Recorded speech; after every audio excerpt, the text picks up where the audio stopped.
Hello, everyone. Welcome to the youth sports community. A community striving to enhance youth sports. I'm Taylor Medak. I'm Sean Connauton. And I'm Matt Mah. Thank you for joining us today. The youth sports community is proudly presented by Nuance Hockey and Mah Golf. Nuance Hockey provides detail-driven on- and off-ice development in the Edmonton area. For more information, please visit our website at nuance.hockey and follow us on social media. Mah Golf provides elite coaching for golfers of all skill levels at the Millwoods Golf Club in Edmonton. Our apparel is provided by Bird and Barley, prairie-inspired, golf-focused. To receive 15% off your next order, please visit birdandbarley.com and use our promo code YSC15. This episode is produced by Nick Hussey of Hussey Multimedia, and hydration is provided by Earthwater. We are very excited to have Darren Hupfer joining the community for today's podcast episode. Darren is born and raised in Edmonton, is a former Alberta Golf Junior Champion, Golf Canada team member, and a professional golfer. After a successful amateur career, Darren joined the Arizona State University men's golf team before transferring to the University of Victoria, where he was named a NAIA first-team All-American. He turned professional in 2015, eventually competing on the PGA Tour Canada. Darren transitioned out of professional golf at the end of 2016 to own and operate two businesses, one in private lending and the other in the cannabis industry. He is now extremely excited and grateful to re-enter the game of golf. And this time, in a different way, with one of his great friends, Matt Mah, as they work together with the first tee to bring their vision of For Da Kids to the Millwoods Golf Course, providing youth with affordable and inclusive access to golf, along with life-enhancing experiences through the game. Darren, we really appreciate you taking the time to be here, and welcome to the youth sports community. How you doing today? Good. Thanks for having me, guys, and really appreciate you guys taking the time to have me on here. Looking forward to chatting today. Yeah, it's going to be a lot of fun. Lots of stuff to get into, for you personally in your career, as well as what you're doing right now with Matt. But let's take it way back to when you were a young boy, and what are maybe some first memories of organized sports or just sports in general for you as a young kid.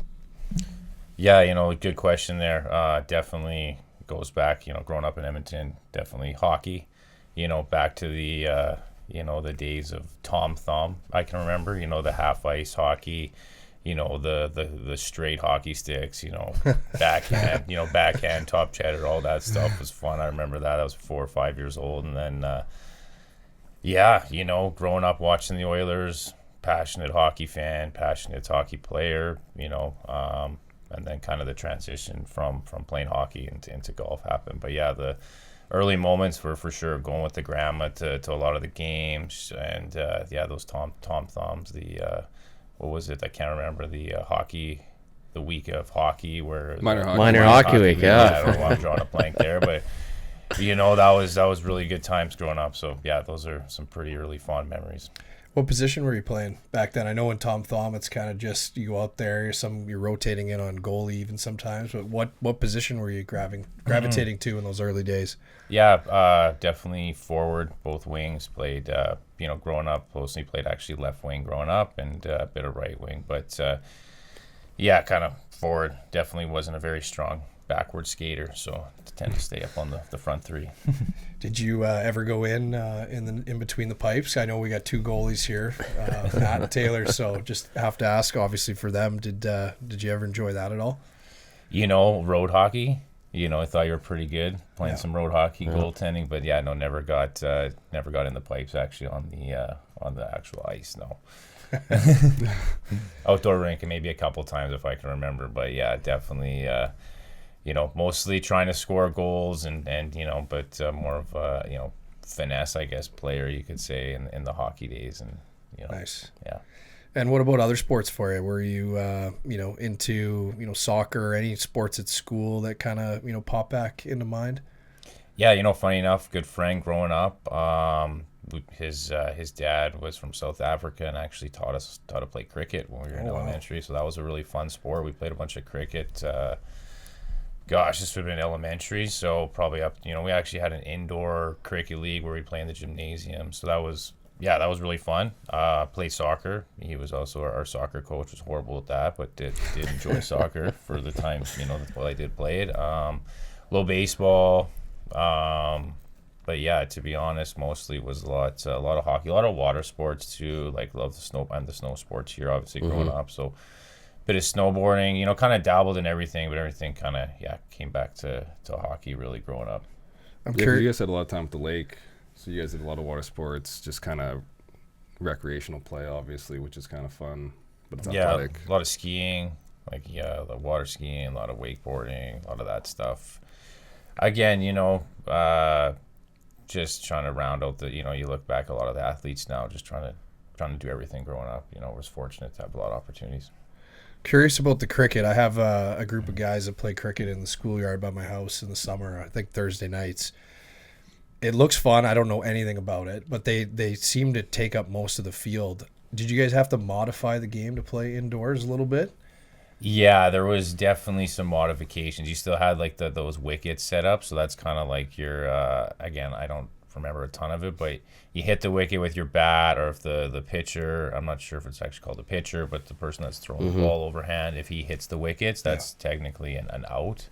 I'm not really sure how that quite equates to innings in baseball or something like that. I can't remember, but yeah, to answer your question, we had if you hit it a certain height over on top of the gymnasium, there's when you see the ring in cricket, that's 8 points or 7 points like that. So that was the top thing, and so on and so forth. But yeah, it was definitely modified. It was fun though. That's definitely cool. Cause some good eye-hand coordination, right? And just the way you're holding the bat, something you're not used to in any of the sports we play here in North America, right? So it was a cool experience, and I wish I knew a little bit more about the game. We don't really have a ton of access to it here to watch, but it is a lot of good stuff you can learn from it. Now, is it do you call it the cricket mallet or cricket I bat? think it's called a bat, and you kind of so it'd be Is more it similar to golf? Is there sort of, but you're kind of hitting down on it and Yeah. across. So it's actually, I would say, more so like a slap shot. If you're kind of thinking to a hand position, but you're kind of you can get that quick hand movement. So there's a little bit of golf in there, but yeah, it was definitely a different feeling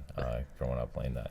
That's cool. I mean, I see the odd results on the news, and sometimes you hear about these cricket matches that go for days on end. It's unbelievable. Yeah, I don't remember how that works. I think you got to go through the whole lineup or something like that. Everyone gets a Right. chance to hit, and you can just keep scoring if you're on fire, Right. right? So I'm not too sure how that works, but it's a fun game. Just keep laying the beat down. Yeah, exactly.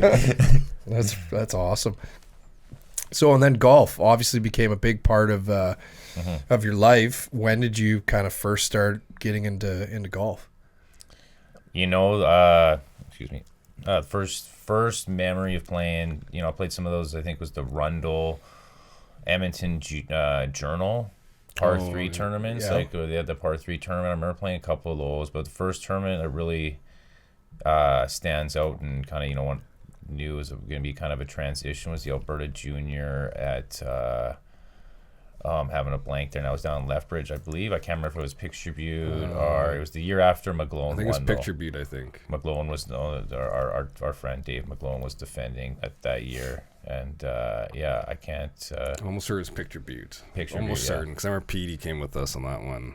That was it. Yeah, Petey came. So I'm pretty sure that was the first kind of transition into golf. Alberta Junior, ended up making the cut there, and I'm like, okay, could kind of see myself, playing a little bit more of this and playing a few more tournaments in the coming years. Remember the one, I guess from that event, did you remember how we got there? Yeah, I just go with my grandma. Oh, your grandma went that Yeah, one? yeah, it was Okay, my so first you were with your tournament. My grandma. parents were a Okay, I little, remember this one now. Okay. Yeah, my grandma drove me down there. There was the first tournament, kind of being away. My parents were like, I don't know what's going on here. A little not apprehensive, but I know Mark Hugh and Maddie and McGlone and the boys had a little bit more leeway, been doing it a few more years than I had been. So, but I quickly learned and quickly was, able to, join that group per se on a lot of the travel. But, that was definitely my first tournament I remember. Honestly, if I'm not mistaken, I'm pretty sure I shot 300 for I don't know why that sticks out, but for 4 rounds, so 75 or whatever for the 4-round tournament. What about going even back further a bit to as a young kid, knowing that you might be actually good at golf, or why did you enter the par 3 tournament? Was there something along the way that said, kind of good at this, and then obviously that furthered into what you did later? Yeah, no, definitely got into golf with my grandpa. He was the first one to really teach me golf. So it would have been, we had a par 3 course, back to what Maddie was saying, at the lake there. So we'd all go out there with the cousins, and we had this like big cardboard thing in the garage where we kept our scores. We go into this golf course called Aspen Grove. Sorry, Aspen Glen was where I used to live in Spruce Grove, but Aspen Grove's a par 3 golf course. No longer exists, unfortunately, with all the development down there. It's in the Winfield area, but it was a sweet par 3 course. 20s par 27. Remember going out there and being pumped to shoot like 36 and stuff like that. And so, I had the first set of clubs I can really remember was a three setter, a four clubber, a putter, driver, 5-iron, and a wedge. And so those are definitely the early days. And I was decent at it, but just hockey again was still the forefront there. Yeah. And that was when I was kind of like, played at Predator Ridge there. They had this junior thing. I'm sure we'll get into that. They had a really good program for junior golf. So kind of that's where I really began, though, was my my grandpa, and kind of getting me into the just grinding, figuring out what it is, kind of just having fun. Didn't really get on me. Just made sure I didn't throw too many clubs, right? So tried to keep the nerves from the hockey, fiery attitude, to trying to correlate that to start playing golf. He really taught me how to just chill out and be good out there. Yeah. Do you think that having some of your first experiences on a par 3 course were super beneficial versus being overwhelmed by a full length course? I mean, obviously, Operation 36, I believe it is, right? Yeah, that's the program I run. That seems to be a really appealing thing that's come up that we didn't have back when we were kids, and we'd just be teeing off from the normal tees, and all of a sudden you're making an 8 or a 9 or a 10, and you can get discouraged pretty quickly. So do you think that that maybe kind of allowed your confidence to maybe build a little bit quicker than jumping onto a full length course? Yeah, probably had a lot to do with just figuring out the game, and like you said, and just you're not getting discouraged, right? You can make par 3s are always really in front of you. The course wasn't overly challenging. There was no force carry. So yeah, I think by the time it was transitioning to starting to play the 9 holes at like a course like Predator or stuff like that, you're a little more accustomed to just kind of getting the ball in the hole, I guess. So never really thought about that. It's a good question, but for sure, I haven't been out of the game for a bit, and thinking about that, it would definitely have helped, just because you're not playing those gruesome par 5s, and you're at the country club or whatever, and you want to play you see your pops playing the tees that you want to play there. No one wants to play the red tees, right? So I do think the game has come a long way in that sense, where people are coming into the game, they want to learn, you want to have fun, you got to put your ego aside and just learn to like the game. Making pars from any tees still good.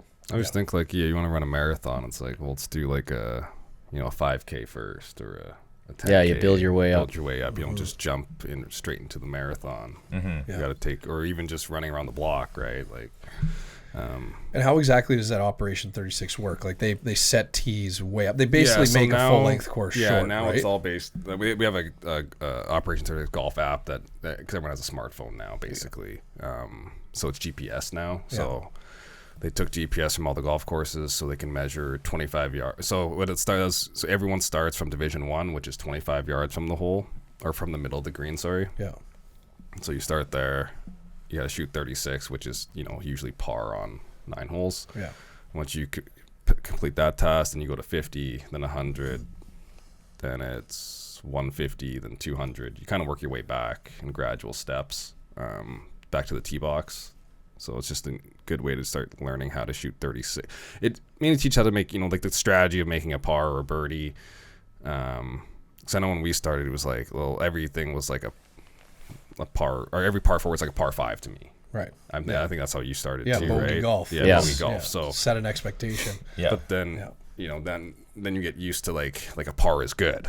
Right. Whereas if you can learn to make birdies early, later on in life, I think it really helps. I think you would attest to that too. Like when you like learning to score and like being comfortable making birdies, like it takes some time. Yeah. Yeah. So if you can feel like you're under par, like it's a feeling you can never really replicate. Yeah. No, it's super cool. I mean, to be able to get that out of a normal length golf course, I mean, I guess the only downside is you're walking a little bit more. Yeah, a little bit more. But versus a par 3 where you just don't have that involved, right? But So it's I know, still, yeah, I know when I run the class, like if it's like super busy on the course that day, then I will have them like, you know, attempt a tee shot, then like one other shot, and then move up to your yardage. Because I feel like on a par 4, if we're not getting like 2 shots inside 150 yards, I mean, the course is way too long. right. So this way you can get a little bit of practice in between, but then play from like your true yardage to complete the hole. Because just with golf, I guess I'm talking a lot here, but we want to make sure you learn how to like the whole point is get the ball in the hole. Right. Yeah. So I see a lot of people start the game and all of a sudden they're all concerned with the tee shot, and the tee shot goes poorly. Well, then they just skip the hole and they go to the next one. Well, you just missed the entire game. Right. Yeah. So let's just start it short, get the ball in the hole, move on. Yeah. Well, and I think like we all have been through, there's a big difference between, you know, playing with your buddies and then playing competitive golf. So that transition for you, Darren, you know, obviously you're doing the par 3s, you kind of start to get into the Rundle tournament and then the Alberta Junior. When did your, you know, sort of comfort to engage in those actual tournaments start to happen? When did you feel like you were prepared enough to jump into something like the Alberta Junior? You know, it was just kind of the inevitable step, I guess, or the next step of where the, you know, with the tournaments I've been playing, and you just kind of got to jump in. You know, it was, again, lucky to be around a lot of guys like yourselves that have been playing tournaments. You know, you guys have played some CJGAs, and there's lots of, you know, even with McGlone, you know, having won the Alberta Junior, just kind of, you know, you're playing with these guys, you know, playing with them on a day-to-day basis, you know, like you said, at the course, and it's just, you know, at some point you just got to take the leap, and that one just, at that time I remember just kind of felt right, and, you know, was able to just translate the game, you know, the nerve aspect of it, you know, growing up playing hockey, there was a lot of similarities there, you know, the first tee shot, the first puck drop, you know, you just kind of want to, once you get into it, you know, it's just golf at the end of the day, right? You know, that's, I'm sure we all think, you know, what we tell our 18-year-old self, right? I mean, it's just golf. It's not that big of a deal, but it is that big of a deal when you're that young, and you know, you think that's the only direction, you guess you could say, right? So, but yeah, to, you know, to answer your question, when you're just felt right to get into that tournament and start just seeing where we could go with it, and seeing how you know, tournament golf I'd respond to tournament golf. Nice. And how about interclub? Were you doing quite a bit of like junior interclub prior to that as well? You know, I actually never played junior interclub. Never played any interclub. It was just, I don't know. I don't know why I never did. I don't know. But yeah, I never played any interclub ever at both. I grew up playing at the Mayfair, so yeah, I never played there. I don't know what it was with the junior interclub. I don't even know if they had a junior interclub there, maybe. They for sure did, but I think at the time, you were at the lake a lot in the summer at the first couple of years, I think. You were like back and forth a decent amount, I want to say, like when you were 14, 15-ish. Yeah, and I think it was just like the priority was tournaments at that point. Still transitioning from hockey a bit. You know, August was pretty reserved for hockey still at that time, and, you know, trying to get the skates going. So it was kind of, I think you're right. It was just didn't really fit in the schedule, and then, you know, May, June was pretty hot and heavy for a lot of junior tournaments just where we live. So I remember we kind of ran into the same issue where it would conflict a lot with tournaments, and you kind of had to make the choice, right? You couldn't necessarily do both. So, but at Mayfair, like junior club championship, were you able to weave that into the schedule a few times? Won that one year. That actually, I remember that round pretty good. I shot 65, I think, in the final round. Will Parker might ring a couple bells in this group here. This must have been when I was done. Oh wait, this was the year after. Yeah, this was the year I was done. It was the year after you were done, I think. But we tied the first round. I remember that I don't know why I remember that, but his dad was, you know, a good influence to me as well growing up. Right, really, Will Parker and his dad, you know, being one of the first guys to go down to college there in the States, and but yeah, I definitely remember the Mayfair Junior Club Championship that year. I think I was 71, 65, and Yeah. it was pretty fun there. Bill Parker was a really good player. Yeah. Like, he went down, he won, like, I think he's from Manitoba. Yeah, he's from He Manitoba. won, like, yeah. everything in Manitoba. Went down, I can't remember what school he went to, but Played at University of Indiana in like Yeah. the 80s, which was quite the feat for a Canadian golfer. Sure. Yeah. Yeah. So talk a bit about your, how did you play anywhere else before Mayfair in Edmonton? Or was that your first club you no, joined? first I played the first time ever. First year I played at the Petroleum Club with my dad back in the day, and then was a sponsored junior for the Mayfair for 14 or 15 years old was the first time I was there. Talk a bit about, like, the sponsored junior program and just kind of how that came about. Yeah, very, very fortunate. That was a nice program to have access to. There, not only the Mayfair, but if I'm not mistaken, all private clubs have this, where there's a certain amount of whether you're a junior, whether you're an intermediate, at school or something, where you can be a sponsored, what they call a sponsored junior in this case would be, you would apply, whether with your resume, kind of a little, 4-letter on who you are.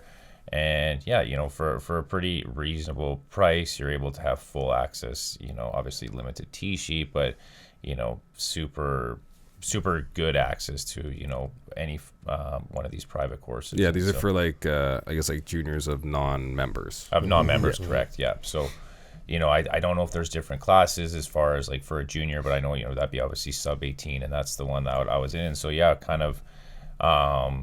Who was your sponsor? It was Bill Rosser. Oh, yeah, that's right. And I don't know if he's still at the club anymore. And then Dr. Ron Cox. And so Marilyn Cox and Ron Cox, he was he's an orthodontist, but his wife Marilyn is very involved in the Mayfair and the day-to-day of the Women's League and stuff like that. So, yeah, they were very fortunate to give a good word. And, yeah, just was, I think at the time they were... really expanding that program, so was able to, hop in and be able to play a lot of golf there, and we had a really good, group of individuals playing down there at the time. Who swayed you to go from Petroleum Club to Mayfair? How did that recruiting process go? Take us through that.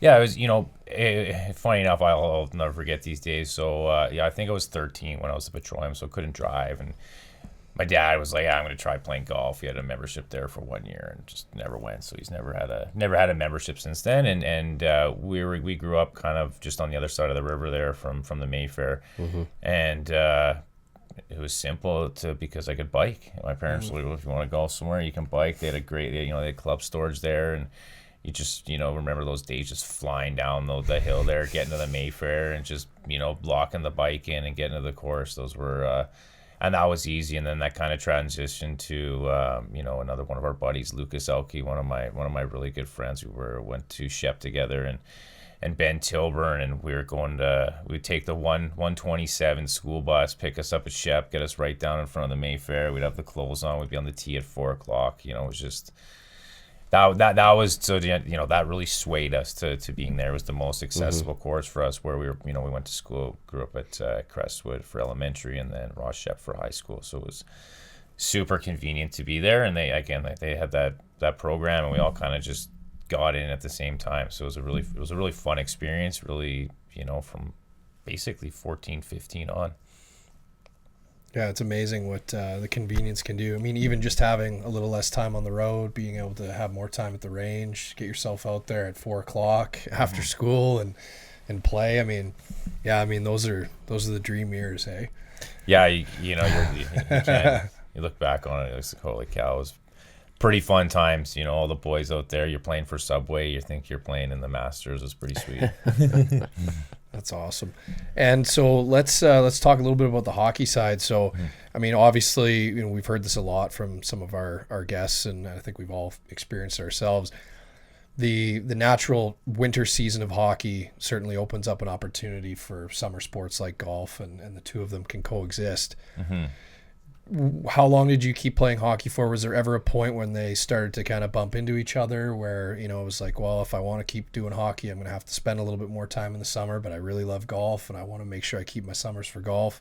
Mm-hmm. Just maybe talk a little bit about how the two of those coexisted, and then how you picked one over the other. Sure. Yeah, I know. gonna throw this out there 'cause it's pretty funny. I know you guys get a kick of this, but like kind of growing up, they both kind of existed as early as I can remember, kind of as grade 6, 12, 13. Fortunate enough to grow up with Dan Serdachny, so part of the Serdachny skating school. Dan was my grade 6 teacher, and Nick Blair was in my class. Another blast from the past there name, but the amount of push-ups we used to do there, and just kind of getting in. So that's kind of when I knew they coexisted. You kind of you learn that lifestyle of was very synonymous with hockey, right? The off season, the boys were playing golf in the off season, so you kind of started picking that up. You started seeing how those two mesh, and kind of, I guess the intersection of them really I wouldn't say not working, but was when I guess would have been grade 9, would have been bantam, played bantam AA, and just I wasn't good enough to make it to the from the AAA to the AJ or any of that stuff. And that's kind of when that grade 10 year at Ross Shep, I remember we had the hockey program, so did that in grade 10, played like tier 1, tier 2, or whatever it was, with just house hockey or whatever they called it back then. And that's when it was grade 10, 11, 12. We're in the same, so it was one of the young guys out there, and it was just, that was it. Grade 10, summer of grade 10, I was like, let's kind of go in full bore with golf here. Ross Shep again opened up a high performance athletes program, and the I guess the gym coach at the time was very instrumental in kind of getting me fast tracked into that program, along with this lady Jessica Gregg, who was phenomenal power skater for Canada here, and kind of that was it. I moved down in grade 11. I spent the whole year in Arizona in the winter with our good buddy Mark Hugh, and it was. Dave were down there too. And you guys were there too. But Dave was living in the. I drove down with Mark Hugh. Dave was. I'm not sure what Dave was doing down there. Sometimes we were.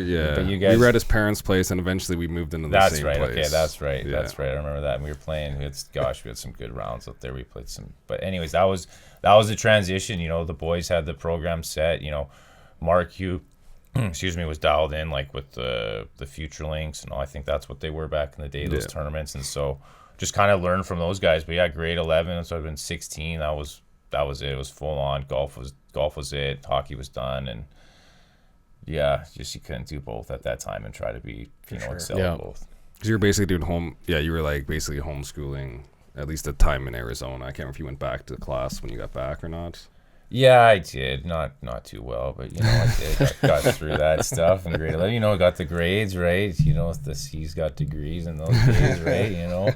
But that was probably the summer I really remember, or the winter, then the transition into the summer, where it was like, okay, Maddie and Mark Hugh especially really we were the same age group, so we were traveling a lot of tournaments. I know you were coming on some of those too, Sean, but you were kind of more that hockey route at that time, and so it was it was really just learned a lot from those guys, how to travel that, and but that was when it was let's go all in and see what we can do here in the next couple of years.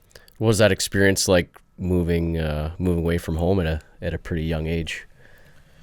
It was different. I'm sure my parents were a lot more nervous than I was. I had a great time down there. Like, you learned a lot. I can look back at those years, and you really, fast forward. It's crazy to think, but it's 20 years probably right around now, Maddie. We would learn how to do our own stuff. Like, cause I was probably 17 or 18 on that trip, and we were down there for like 2 or 3 months, like on our own. Yeah, you're going grocery shopping, you're doing all your own things, you're getting ready, you're going to the gym. It's just, it was definitely a weird transition, but I think, for all of us there, we're coming home, and, it's kind of the stuff you need to do. You see these young kids in all sports at 18, 17, 18, 19, they're turning pro. You got to grow up quick, and so I think that really did help. It was definitely an experience learning. I hadn't done a lot of that stuff before, living on, around the house, but yeah, it was good. And how'd you guys get your golf set up down there? Was it sponsorships as well, or how'd you guys get access? Yeah, that one, the first year, was I'm not sure what I can't remember. What You were- guys, we were yeah. with Mark. You at You were at that club. I can't remember which club. Superstition, not Mountain, but maybe it was Superstition Mountain. But No, because you guys were north. You were in Scottsdale. we were in Scottsdale. Sorry, it wasn't Superstition Mountain. It was It's a really good course. I can't remember the name of it right now. way north Scottsdale. But Kevin, Mark, you had some connection there. We had some like pass, and I remember just going up there with Mark, and that was quite the experience. No, it wasn't Desert Mountain. It'll come to me at some point. But yeah, that was how the golf was set up the first year, and I don't really remember if we did anything else outside of that. I think We were set up at a different course. We had through like Ian Leggett, who used to play on the PGA Tour. So one of my dad's friends used to bill Ian Leggett on the Canadian Tour when he came through Edmonton, and then it came up that I was going down, spent some time in Phoenix where he was living at the time. So a sponsor of his, they own and operated a bunch of golf courses, so they got us onto one for like. The price was kind of hilarious. I want to say it was like $75 or something, like just it was a random fee almost, and we just got like unlimited access. So we were very fortunate to. I mean, as part of the golf world is kind of the networking, and that's actually pretty much, honestly, 70% of it. It seems like, unless you're either that good or have that much funding, it's you got to kind of source your own everything. Yeah, you gotta be. You can always, like I said, you play full rack anywhere you want to go, but you gotta kind of know some people to get a few deals, trying to try and find some good games. And if I remember correctly, man, when we were down there too, we were playing. It was the across from the TPC Scottsdale, their old course. The TPC Desert. Yeah, before they redid it all, because the TPC Desert is really nice now. It's where they do the You used to have a really good junior deal. Yeah, we used to go there. If I remember, it would be like $10 or $15, and we get to play at like, after 3 or 4 o'clock. We'd been last hole's always in the dark. Always in the dark. Yeah, always in the dark. But yeah, that was those are the fun days. But yeah, that was kind of when you really learn that if you want to. You're seeing these American golfers and the AGA and that stuff that they had, and the U.S. amateurs, U.S. junior amateur. It's like you got to buckle down and kind of go all in. And one thing that I learned, I remember now that we're talking about this, is with the U.S. junior, it was 17 something was the cutoff, so it was a year earlier than our juniors, if I remember that growing up. So, and I unfortunately never got to play a U.S. junior, but I remember that was kind of like you seeing these kids at 15. All dialed in, from the Floridas and the Californias and the Arizonas. You're like, it's you got to get going on this full time. We did do remember they went to qualifying once in Aurora, Colorado. I do remember going to qualifying a couple of times. Yeah, your dad helped us get down there. Yeah, I do remember that. I remember a couple of the clubs being broken getting there. I remember it was the first time actually I went to a gas station and I saw like the plexiglass, like when you went to go pay. Yeah. Like it was surrounding the. Yeah, it's like, what's the going teller on? or whatever. It It was was a the hockey first rink? time I What's ever going saw on this. here? I'd never seen it before. Yeah. And then once you find, so anyways, the town wasn't the best place, but it was a fun course. I remember that. Yeah, no, I do remember going down to that for sure. Yeah, I was going to ask when you guys were down there, like, so access to the course, obviously we went over that, and like you said, you got to get creative and just find a way to be able to play and practice. What about the tournaments? Because obviously up here, they're really loaded into the summer. There aren't any tournaments in the winter, obviously. Were there junior events that you guys could play over the winter? And also being a Canadian, were you even allowed to participate in those American events?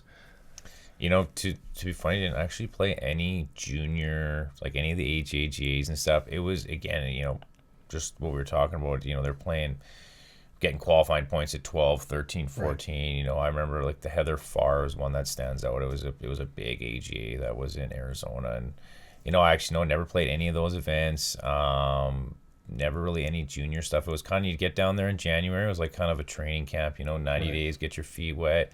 And then was it the Western Future Link, I think it was, or the Pacific Future Link was always in April, usually out in Van or Victoria area. So that was kind of like, the first event on the calendar for sure. Sometimes maybe play like a CJGA or an MJT out there, and then, everything kind of get fired up in May. But it just, there wasn't as much, I wouldn't say there wasn't as much accessibility, but, being in Arizona, trying to play on the AGA, like if you're not kind of going down that road, the year before, it's going to be hard to qualify as a Canadian. Right.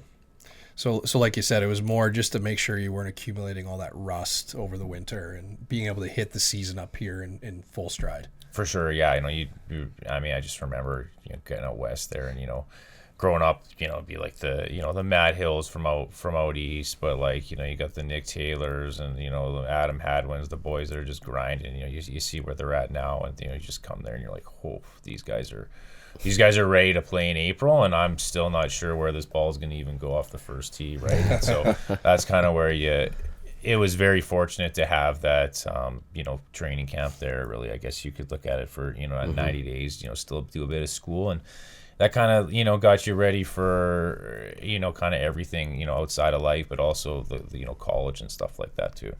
What did the day-to-day, I guess, golf look like for you guys for that? Is it, I don't want to sound ignorant, but is it like, okay, today's putting day, or we're chipping out of the sand all day today kind of thing? What was the structure like? Like you said, it's kind of a training camp. So how did things operate in terms of building your game?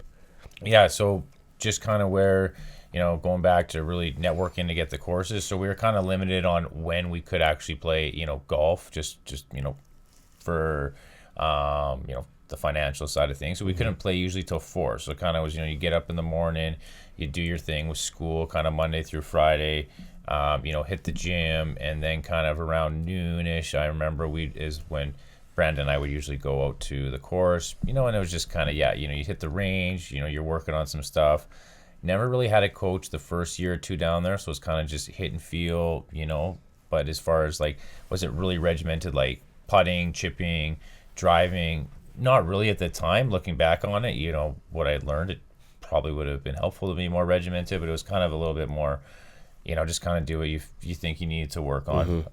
And then, we were able to play golf usually, at least 18 holes kind of every other day on the course, and then just, fill those days in with the fun rounds there at the TPC with the other boys. So that was kind of our competition, was just like meeting up, because we had two groups of 2.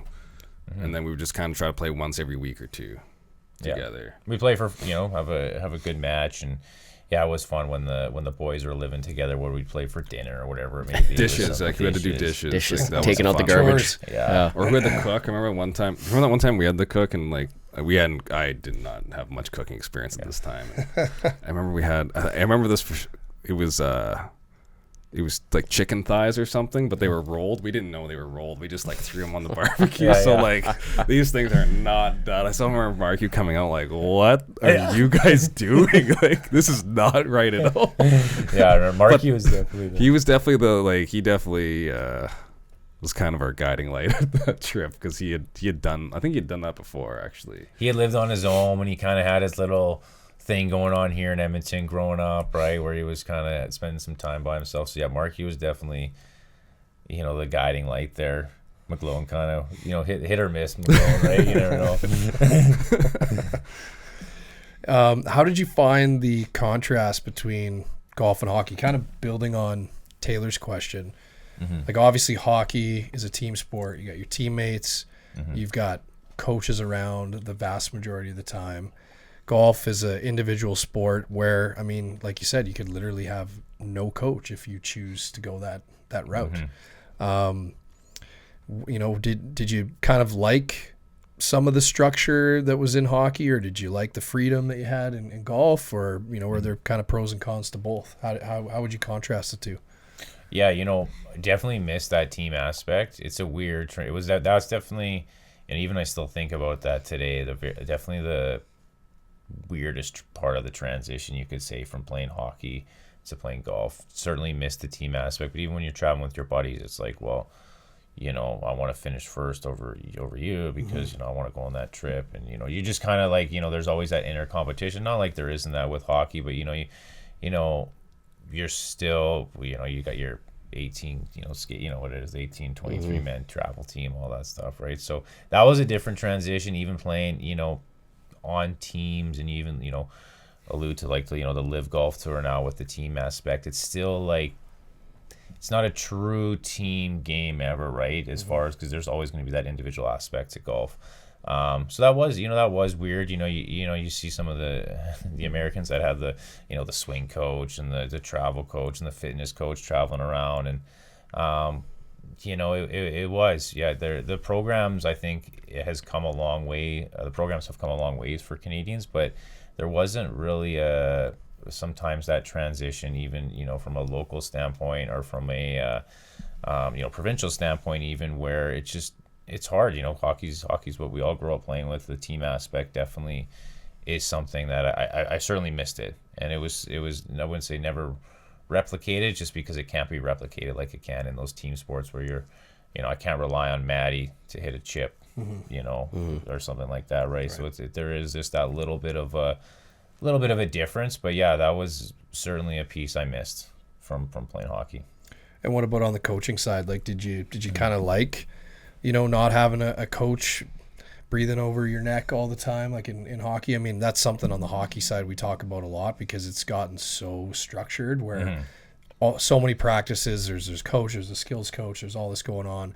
And a lot of these kids, aren't even going to the outdoor rink as much as they used to.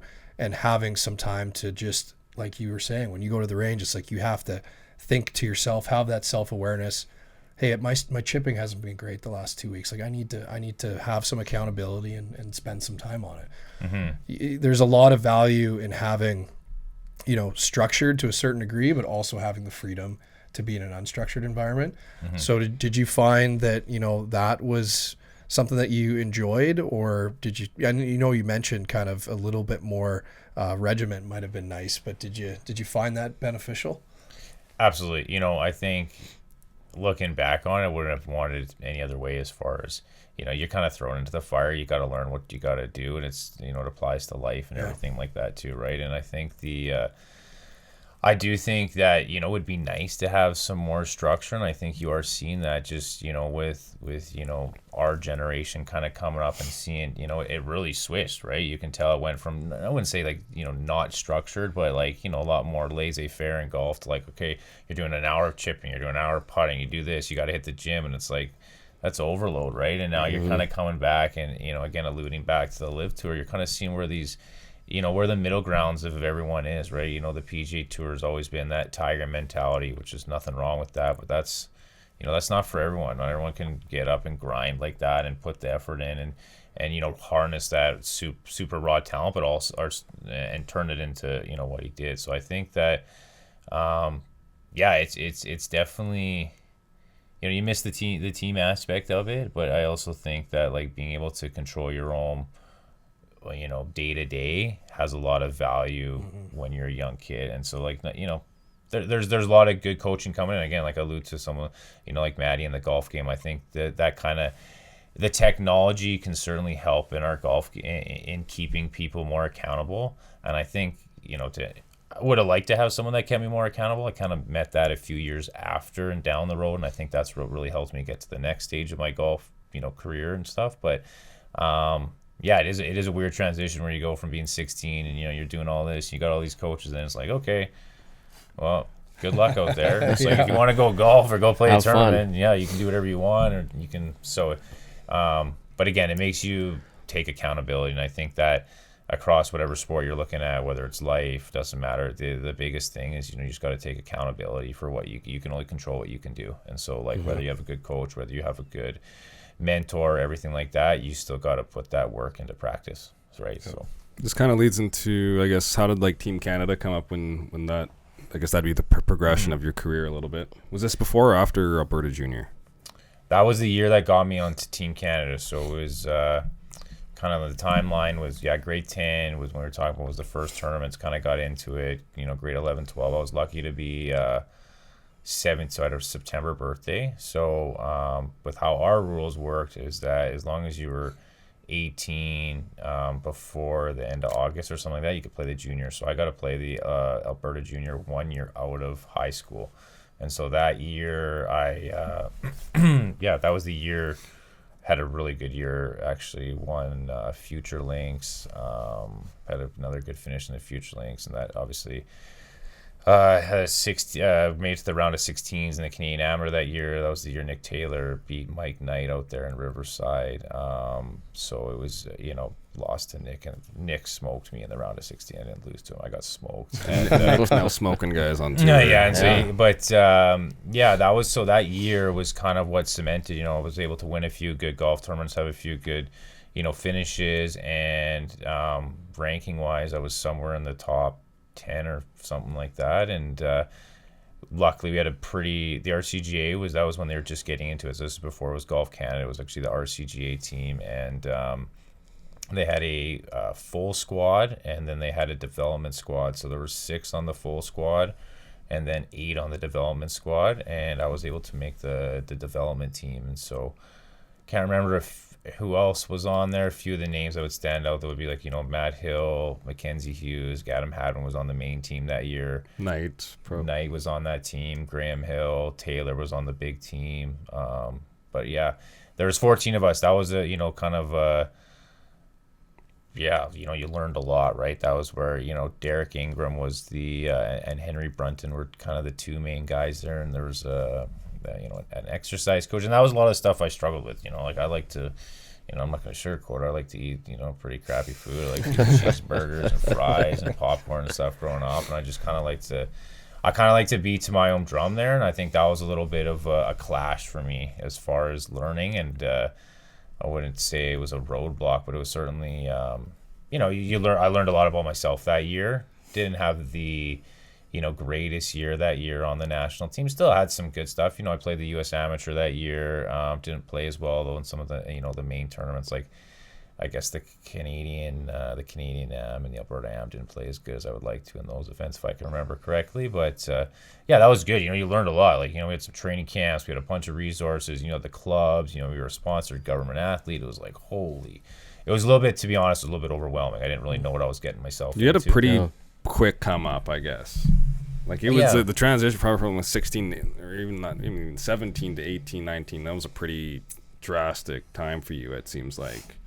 Yeah, I got good at the game. I remember seeing it though. Yeah, I got good at the game pretty quick. Like I said, it was nice to be around guys that've been playing it. You're playing with McGlone, who was the junior champion. Mark, you had I remember one year, the first year we went down there. I'll never forget this. Mark, he won every event. He came back. He won like 4 CJGAs in a row. He was shooting like 67s, and I'm like, holy cow, like this, Markey was, as we remember, like at 16, 17, Markey was world class. He won the Alberta Open, and I was like, getting to be around that, just kind of getting into, tournament golf I was lucky. I got to play with some really good players, people that are grinding really hard.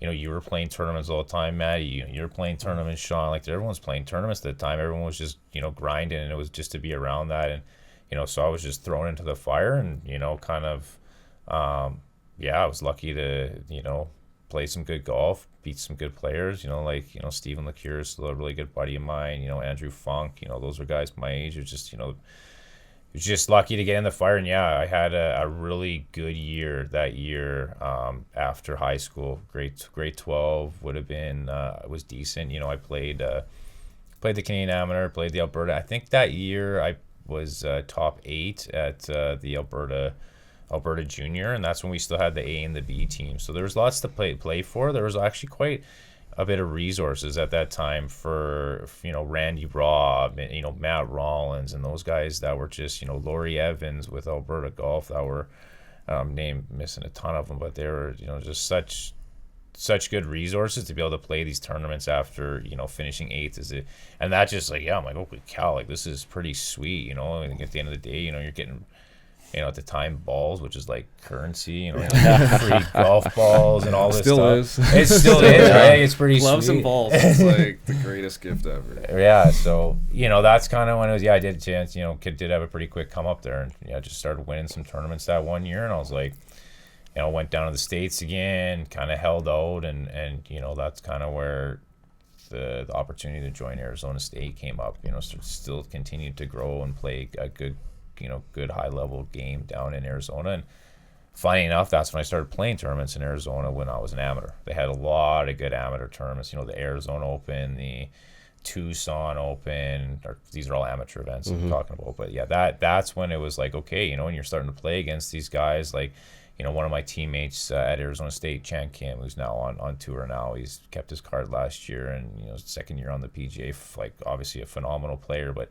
you know, you got these guys down there that you're getting to play with, you know, the Phil Francises of the world, and, like, you're just, it was, you know, that's kind of, I think, where it really cemented, where, okay, you know, I can compete, but holy, I gotta take it into a next level to be able to compete for a long time against these, like, there's tons of good players. I guess, how did the recruiting process into ASU go? I kind of know a little bit, but yeah, that was you know, that was, you were a couple years out of high school at this point. Yeah, I was 2 years out of high school. Had a few offers to go to some other places, and in that time had met my first swing coach, Ben Weir, at the time I was working with, and he was a alumni of Arizona State. Actually went to school with Phil Mickelson down there, and Randy Lean was the head coach there. Unfortunately, has passed away. Just a great human being. That guy Randy was the coach at the time, and we had some dinner. And long story short, he gave me an opportunity to play at ASU.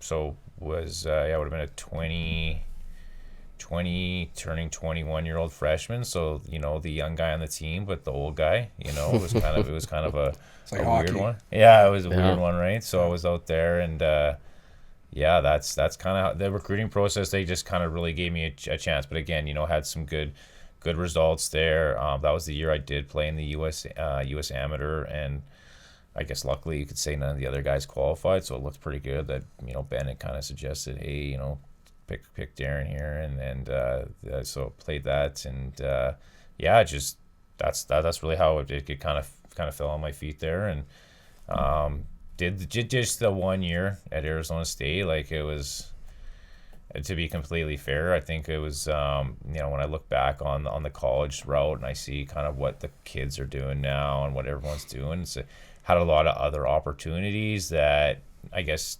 now, which is good, being able to get back to the game. Probably would have gone to a place where I could have just jumped on as a number one, and I had some good opportunities to do that, like jump on as a 1 or 2, join the traveling team, kind of be like, you know, the big dog there, you could say. Or at ASU, I was definitely, you know, playing on the traveling team would have been just sick in itself, right? So, but yeah, you know, you learned a lot. You get thrown in the mix there. Obviously, you think of the guys that have come out of ASU, you know, the Mickelson, obviously, you know, Paul Casey, you know, Pat Perez, and all these other guys that are down there. It was kind of it was impossible to not take that opportunity. Plus, you're familiar with the area. I was too. really familiar with the area. I had done a few recruiting trips some other places, and I'm like, you know, this just didn't fit well. What was that condo building you really? I can't remember what it's called now. The one with the pools. There's like 3 pools. Yeah, in this place. Right by campus. It was pretty sweet. Well, there's like an In-N-Out burger, like right there. I can't remember what like, that place is called, though. Yeah, just right off the highway there went Tempe. But yeah, that drove a lot of the conversation there. Just being familiar with the area, haven't been down there now for, you know, 4 or 5 years, right? So easy for parents to come down to visit. And the support was there, and, you know, a lot of the other universities that I was looking at were out east, and it just, I wasn't ready to make that transition yet. Well, it sounds like you had built up a bit of a relationship with some of the coaches there as well, right? Yeah, and had my swing coach down there, and yeah, you know, it's just a tough time. I get to make a decision at that age. I think, you know, there wasn't as, again, it kind of goes back to what Matt was saying. Everything just kind of came really quick at that time. Wasn't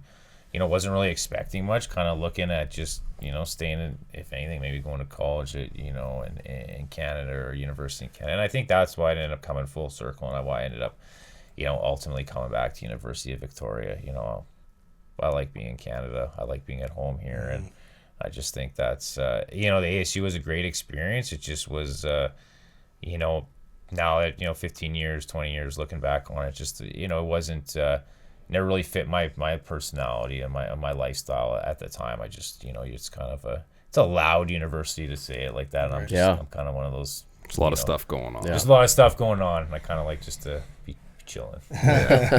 Talk about how the structure of a team at that level works. I mean, you mentioned you're not on the traveling team. How many golfers are, you know, in that program, whether it's full scholarship, half scholarship, all those things? How does that team structure lay Yeah. out?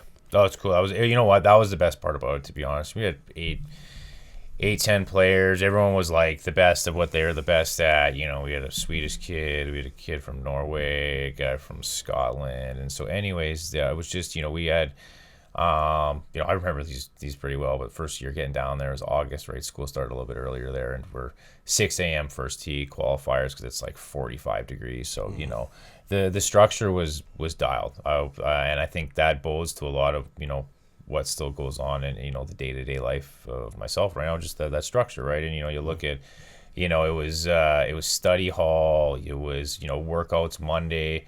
Workouts were Monday, Wednesday, and then Thursday we had to like run the football stadium, which was ridiculous, but it was good. You look at it and playing the 36, it was, that stuff, right? Then we'd have the Friday kind of like gym practice. So you'd show up the gym clothes, we'd be doing the lunches and then hitting shots and, kind of a team competition there.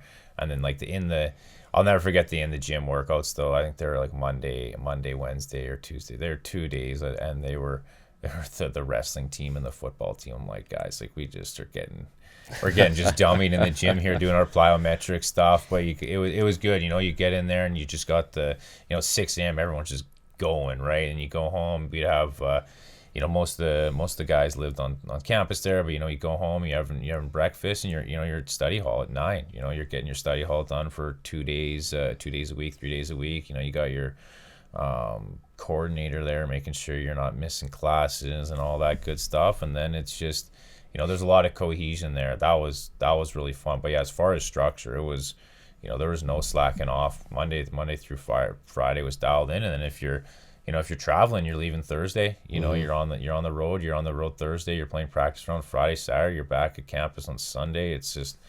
the college life is go. They get these kids ready to be traveling and playing on tour and playing on that stuff. But the structure was so much fun. I really enjoyed that.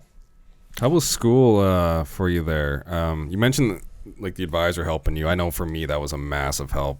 In my later years, I made sure like we had a dedicated athletic advisor or academic advisor. Yeah. And like I will say to any kid ever going, like use that for sure. I don't know if you guys had one when you played hockey at Brown, but yeah, she I remember this, like I can't remember her name right now. She was phenomenal. She was an ex-ASU softball lady, and like thankfully, ASU wasn't that hard even for a guy like me, and so I was actually doing pretty good there. I actually had funny enough, got a academic scholarship there after the first semester. I was like, what do you need to get on the dean's list or whatever? Like I think 3.5, I want to say, or something. Then there's 4.0.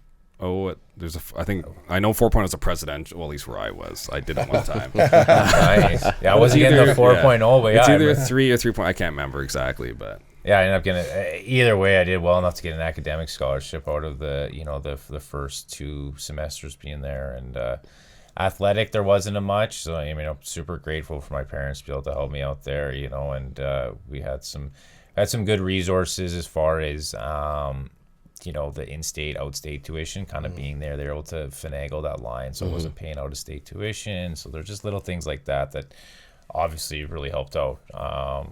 But yeah, there was the structure. It was a lot. I think a big thing though with golf is with scholarships. There's a finite amount per team. Yeah. So it's pretty difficult in your first couple of years to get a full ride with golf if you're not like the guy, yeah, or girl, whatever. Like if you're not like number one person, like it's very difficult to get right away. Yeah. So like with parents spending all this money for school, it's like you guys still got to remember that first year, like it might still be $20,000-$30,000 tuition. Yeah. And that's getting like 50% if you can't get the in-state deal. In-state tuition, yeah. Is part of that just because the program doesn't generate the revenue that there's a set scholarship football, number. Because I mean, you're so usually traveling. You don't have fans paying for tickets. Yeah, like so football, like sports that make money. Share I the believe wealth. I believe like the scholarships have to all be, or there's a much larger amount. Like for football, obviously there's walk-ons and stuff like that, but the number's pretty high. Yeah. With golf, especially at ASU, a lot of the funding comes from boosters. Yeah. But they cannot really there might be ways to, especially now with NIL. But at the time, it was you had to do it in a really weird way if you did, but they would fund like a lot of the equipment and just with ASU now, like the new facility, like it's all paid for by boosters. Yeah. And it's an amazing. I don't know if you've been. Papago, I haven't been to it, but yeah. I've seen it on. I saw some of the stuff online. It's crazy. So a lot of it's like old team members or you had to really students, finagle that line, which was kind of brutal back then. That was the weirdest thing growing up too. It's just, you know, you got your these phenomenal athletes generating a ton of money, and they, you know, you get a car or something like that, and so you get suspended for life. It's like, what the heck's going on here, right? Where it's, you know, now with the opportunities, and I think that's what's, you know, you're seeing, because, like, you know, back to what Maddie said earlier about these kids and confidence, like, look at the Nick Dunlops in golf now. They're, you know, 20-year-olds, or even like the Caleb Surratt playing over on the Live Tour. You got like the kid, that Luke Clapton kid last week. It's like these kids just have so much confidence now, right? And I think that's one of the biggest things, that with just having the access to the technologies, people are just there's a lot more opportunity to, you know, really grow the game. So you got like younger guys getting in earlier now. Yeah. Well, also they have PGA Tour U, which gets in the top, I believe, 5. And that generates more money for these programs, right? There are more eyes on these programs now. It's on the Golf Channel. It's on the Golf Channel now. So there is a lot more money going into these programs. And you're seeing a lot of these, even like Northwestern programs, that are building these insane indoor facilities. So, you know, it's pretty cool to really see that, you know, the opportunities and golf kind of growing, you know, in spots where it's not as popular. Did you find that structure once you got into college to be, you know, you said obviously there's a whole bunch of positives for it. Did you find it to be a little bit overwhelming? I mean, after 2 years out of high school where you're basically almost completely independent, setting your own schedule, doing your own practice routine, you know, was it a bit, you know, overwhelming to jump into that so quickly? You know, it was good. It was overwhelming for sure in certain aspects. I think I was pretty disciplined. I mean, you know, in certain areas, I've been pretty disciplined my whole life. And I remember one of the guys I was working out with prior to, he runs a really good workout facility in Scottsdale. Works with a lot of golfers, a lot of guys on the tour now, and I was working with him, and he was an ex-military guy. There was just, you know, part of my friends, there's no bullshit with this guy, you know. It's just like, you know, you're being there at 6 a.m., you're there at 6 a.m. And so the accountability and that sort of stuff always stayed there. And I think that was, you know, as I look back on, you know, there's phenomenal golfers and athletes that, you know, just never get to where you know, quote unquote want to be. And I think those are some of the biggest things that I learned, is even having those 2 years, 3 years off. Sure, you know, there's bad habits, quote unquote, people say you're doing, but, you know, overall, those were probably the most valuable years to really just, like, you know what, figure out what you want, figure out what you want to do, figure out what you're good at, and then apply that for the next, you know, these 5-10 year plans, right? And it's just, so I think there was some good and there was some bad. Obviously the structure stuff, but I was lucky to have really good support. You know, this guy Carson was, you know, I can't say enough about him. This guy just really kept me accountable, loved golf, and just, you know, it was just transitioning out of the U.S. military at that time. And so there was that, you know, that fierce, you know, just stay focused, right? You know, stay focused, you know, eye on the prize, knew how to push me, knew how to keep me accountable. And again, you know, keeping guys like that, you know, even just, you know, Maddie and the guys growing up, we were all pretty, you know, you got to do it. If you want it, you want it, right? If you don't want it, you don't want it. And there was no one dragging us to the course. No one was dragging us to the course. We got there teeing off at 8 a.m. because we wanted to tee off at 8 a.m. We wanted to play 36, right? And so I think that is one real valuable thing about golf, and I think that's what people are, you know, getting more attracted to it, right? You can really harness a lifestyle within golf. I think it's a tough thing with golf with training is it has to be like individualized to a certain point, like, because everyone needs something a little different. Like, some guys need to play more, some guys need to practice more, some guys need more days off. Like, it's because you don't need to be like, even in the team game of golf, it doesn't really matter if you're on the same. You don't need to be on the same page as someone else. No. Especially in college, because it's just like a score. Like, you just count the score, like in like the Ryder Cup and whatnot. Yeah, you're like actually partnering up, but in team golf, like, you just got to take care of your own stuff. Right. If you take care of yours, then it adds up in the team part later. So if someone is to practice X amount of time when they need to do something else, or even the hours you want to practice. I think at UVic you might have had this where you had morning or afternoon. I know UBC. We were pretty chill at UVic, which was, I'm sure we'll get to that. Was one of the main reasons why I went there. Just kind of beats my own drum there, right? Our coach was really good. We get into that right now. Yeah, let's talk about that transition. Yeah, that was kind of the big thing. ASU was like real gun ho, do this. I was already, and I think that was probably, being a 21-year-old freshman was a tough, because I'm like, I already got my routine. Like if I want to get up at 9 o'clock, if I want to get up at 5 o'clock or whatever it was, but it was like, that was something that sometimes I'm like, man, I just want to, sleep in this morning, or, I already kind of knew what, drove me to get the best out of myself. And I think, when they're 18, you're 17, 18, just coming into college, that's kind of what you might need, you might want.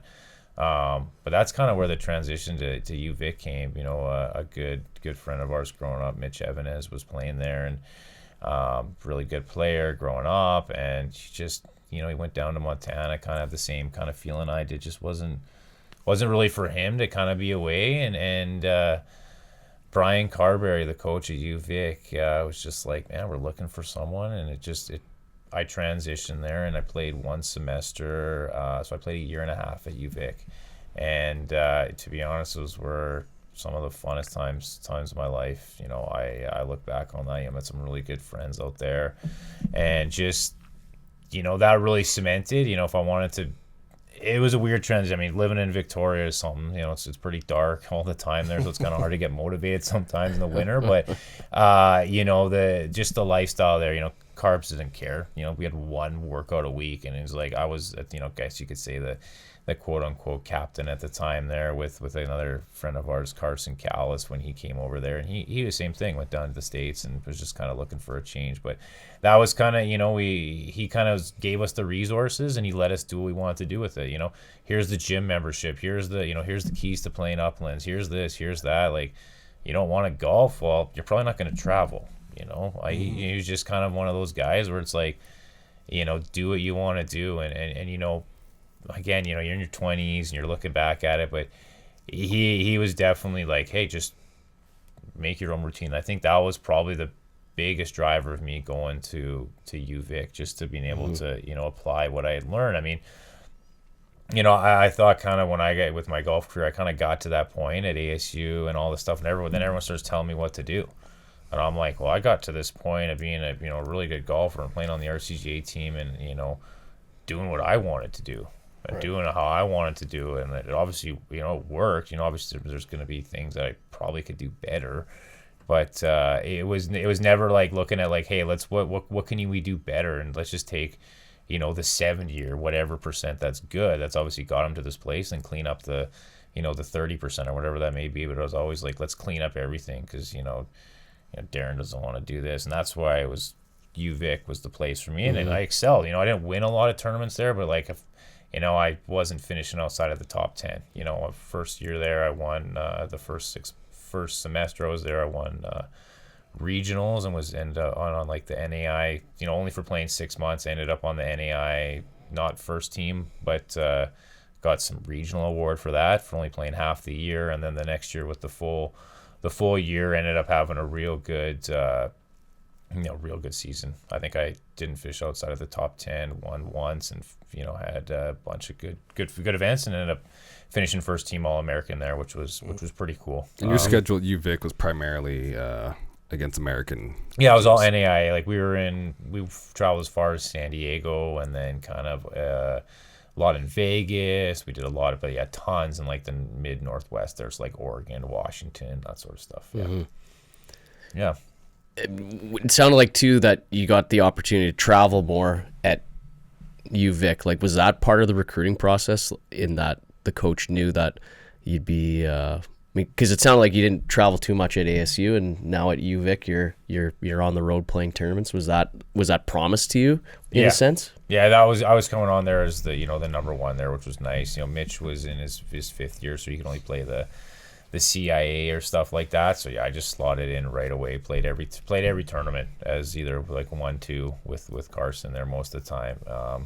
at ASU, you know, it kind of got to the point where, you know, I was going to be traveling the next year, but it just wasn't, you know, it just wasn't for me there at that point, right? Just wanted to have this solidified starts, kind of being at home, being in the backyard, just kind of, you know, being in Arizona, I kind of had just worn its time out, and having the ability to know that I'm playing week in, week out, and getting to do what I wanted to do, and you know, school was a little bit, you know, I guess, you know, if I missed a couple classes there, it wasn't as scrutinized, you know, but, you know, as long as you kept the grades up, right? So I was able to focus more on what I really wanted to do, which was play golf and be passionate about playing golf. And like, you know, obviously I loved school and being a student athlete, but you know, that was certainly at the forefront, was like, let's maximize what we can get out of golf at this time, and see where it could go. So that was, you know, really fun to just come on and know you're playing week in, week out.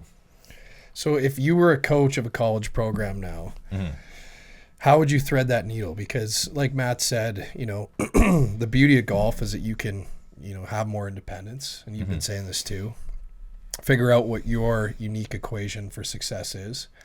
But then when you start getting into the team scenarios, whether that's, you know, college golf or hockey or whatever it is, and you're managing a group, there's a certain amount of, you know, cohesion that you need across the board. So it's bringing the whole team in and everyone's doing the same workout just for efficiency's sake at the very least.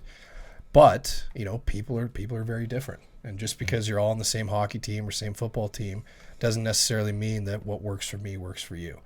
You know, what would you kind of recommend to allowing people who, you know, need a little bit more independence, but maybe, like you said, you got that 18-year-old that, you know, is just coming out of high school and they really need some additional structure. Otherwise, they're just not going to be able to stay focused.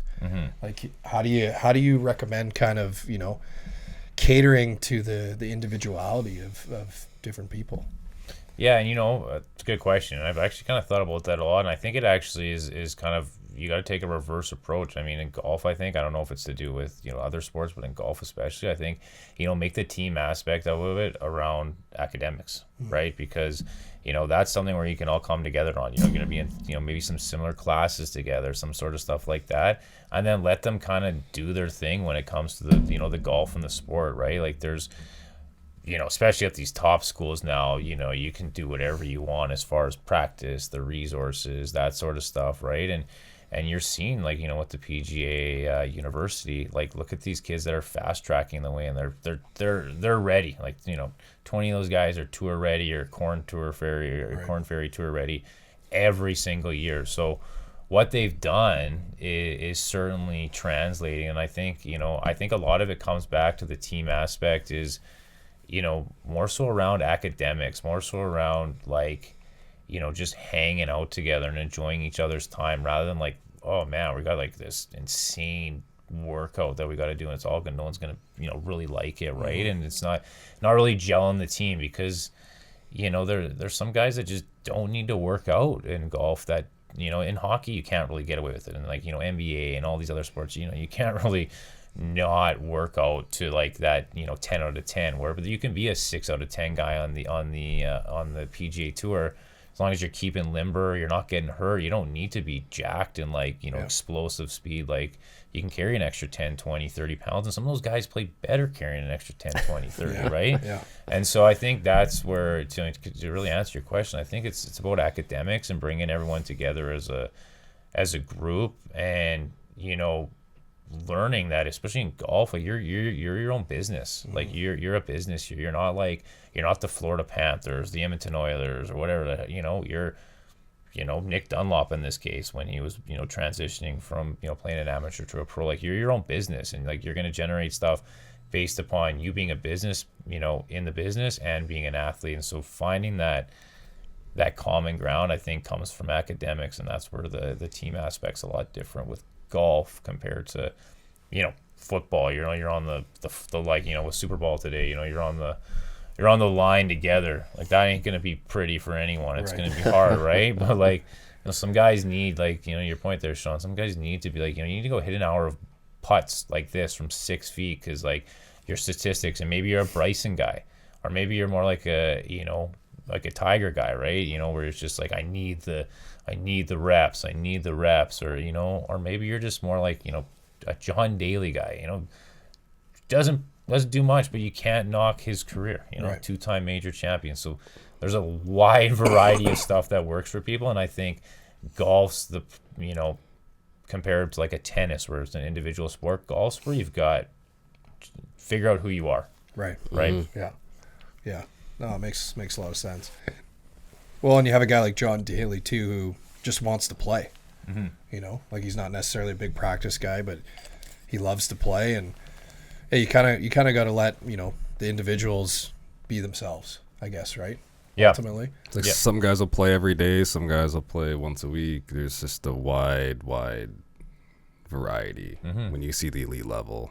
Like some guys put the clubs down, some guys never put the clubs down, some guys are, there's just everything across There's the everything in spectrum. between. Some guys don't play, you know, week to week, you know, they just play in tournaments. Like it's just, you gotta, you know, there's a lot to golf, you know, with the team aspect. Once you become an individual, you know, you're your own business. So it's like you're booking your flight or you're paying someone to book your flight. It's not like, you know, Oilers, hey, show up at 9 a.m. at the rink, everything's packed, just pack your, you know, belongings, we're on the road. It's like even these guys on tour, you know, they're top level guys, you know, they're gonna have their agent, or most of the guys, like, you know, their wives are doing it, you know, or their partners are doing it. Unless you're one of those top 10 guys where you have that extra expendable. Publicists and But all those when guys. you start going yeah. down the Yeah. list to like number 100, my guess is he's due. And even then, maybe not 50, like he's got to make sure all his flights are booked. Right. Yeah. Like he's booking, you know, midway through Friday, like he might be trying to get someone to book the flight for that night to get out of town in the middle of the round, because you don't want to spend 2 more days messing around in some town where you can just go back and practice or go see your family or something. Like it's all on you. Yeah.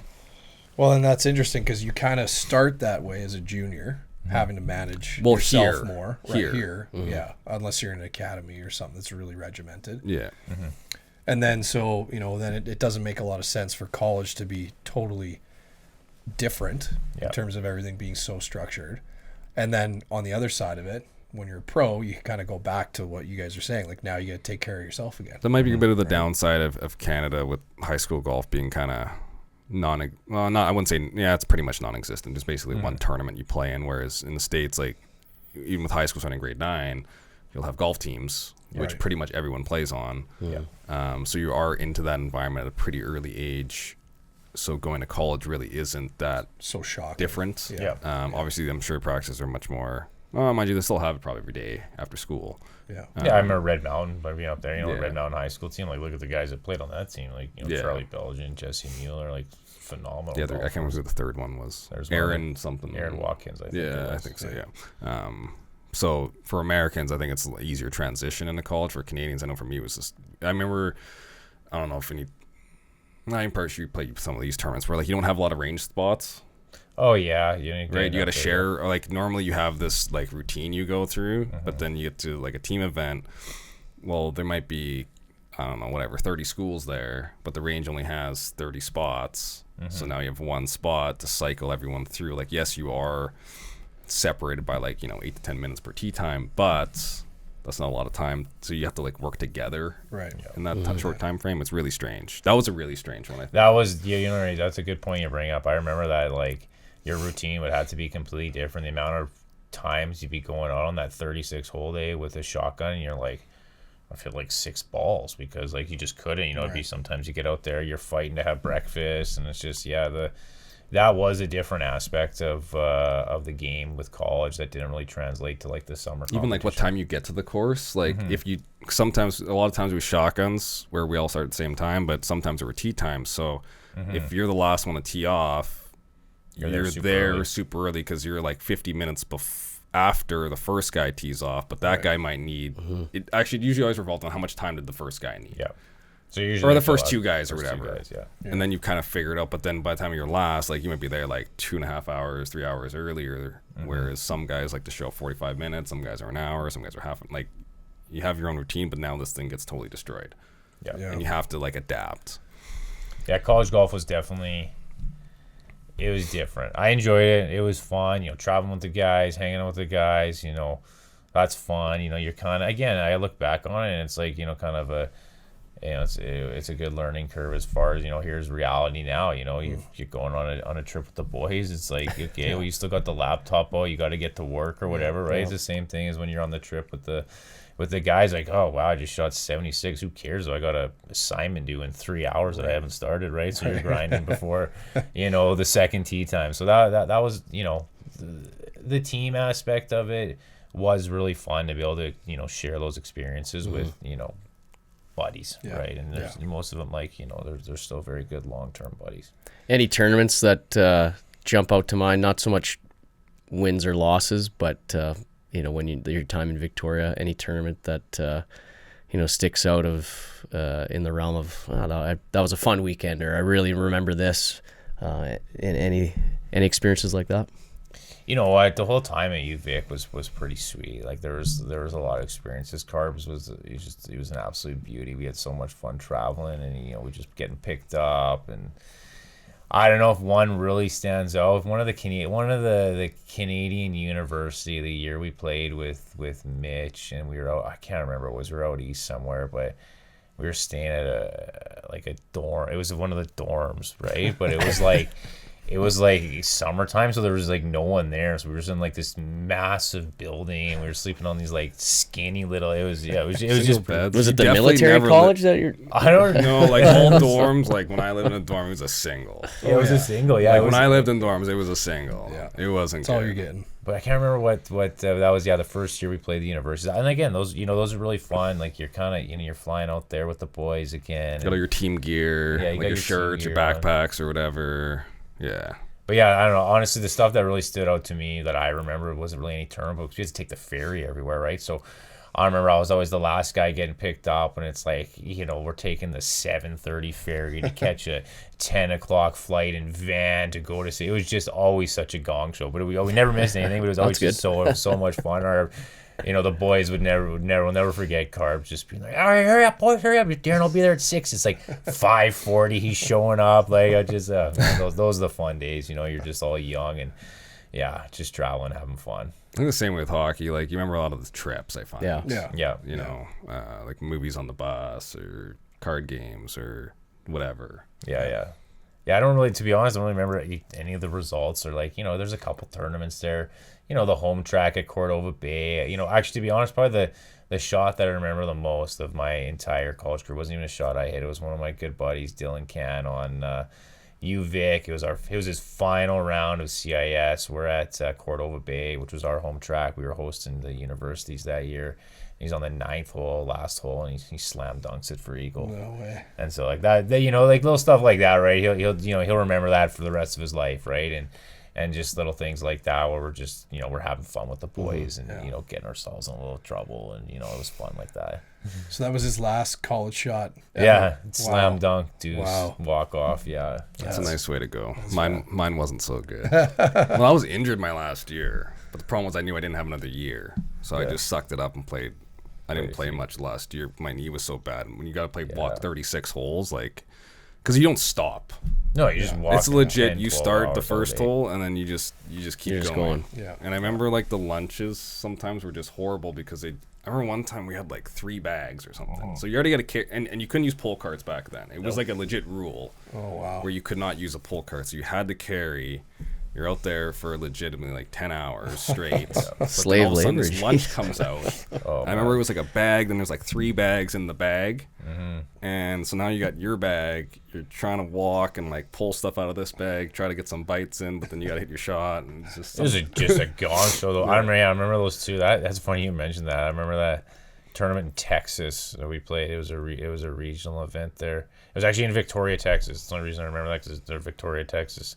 And I'll never forget that. Like you said, you get this bag lunch, this brown bag comes out on the regional, and it's like a ham sandwich. I'm like, it's like blowing, right? You're like, how am I gonna? You're like, here's a little condiment to throw in. It's like, great. Well, I can't even like hit a golf shot, let alone eat. So, and the weather's always typically terrible for college golf. Typically terrible. It's like always. I bet I played 90% of my rounds in rain pants. Yep. Yeah. Well, especially where we were too, man. Like I remember never eating on those because you couldn't, or you try to stuff half a sandwich down one coach came around so you could sit in his cart for 2 minutes, right? Because Yeah. the Northwest in February, it's like, here's your rain gear. Yeah. You know, you don't even bring golf clothes on half the time. You're just wearing fleece underneath to stay warm. It's 50 and raining. But those you know, you look back and it's the experiences in any sport you play with, right? Like, you know, how little of us actually get to the top level. It's like you just remember those, you know, those memories of just having fun. So you're at UVic for a year and a half? Year and a half, yeah. Year and a half. And then you go on and play some pro. Yes. How was that transition? How'd that happen? How'd you like it? Yeah, you know what? There's two things I always battle with. I mean, you know, hindsight 2020, right? But I really wanted to turn pro when I was 18. Like, I had this like gun ho set on my mind. I told my parents, like, I'm not going to school. Like, no, I'm turning pro at 18. I'm gonna go on the Canadian tour. Blah blah blah. They wanted me to go to college. Obviously, probably was a smart thing to learn a little bit more of the routine and stuff like that. But yeah, when I wanted to, I always, you know, knew in the back of my mind I wanted to turn pro. Kind of even that year on the RCGA team, kind of always thought was, you know, thought I was good enough, man. You know, playing, watching people, like, you know, was lucky enough to play, like, you know, the Valellis and some of those, you know, guys that were our age, are older than us. You know, Barrett Jarash, you know, the James Loves, those kind of names that were the, you know, 5 years older. And I was just like, you know, not getting any younger. College golf, not that it was, I would say the one thing that I didn't, the travel was fun to learn in college, but like playing 36 holes in a day and then getting right back up and playing 18, it's either like pick one of the two, right? And it's like, either I'm going to just finish school or I'm going to get a job. And I was like, I don't want to do that right now. I want to just like, I want to see what I can get out of golf here. I kind of thought I had, you know, definitely thought I had the tools to get there, and just kind of, 1 year, just that was been, I guess, 2012 or 2013, somewhere in there. Just decided to take the transition and turn pro. I think it was 2013, and then just started playing. You know, there was thankfully a Vancouver golf tour, which is a really good tour where you know, it's kind of like the gateway tour, Which is still around. Which is still around. Tons of good players still play out there. And that was kind of, again, right when those young guys were making their transition to pro as well, like the Nick Taylors and stuff. So you're still getting the Hadwins, and there's lots of competition out there.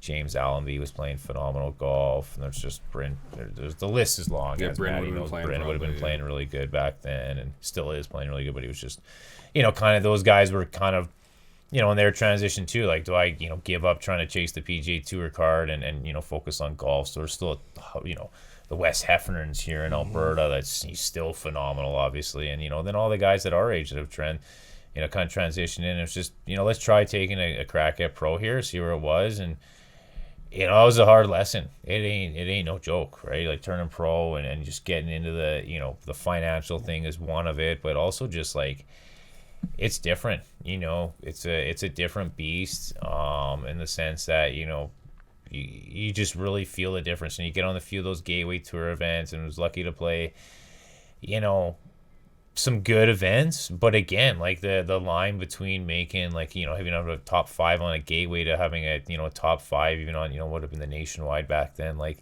it really wasn't that big. And, you know, you playing these skins games down there in the States. So anyways, it was just, figured it was time to give her a crack, and, you know, had the resources to give it a, you know, a decent go.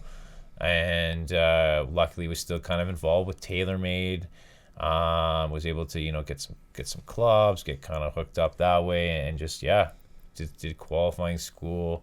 Remember your first event? Was it a mini tour event, or? Yeah, my first event as a pro. I barely remember mine, but man. I remember, like, I played a really.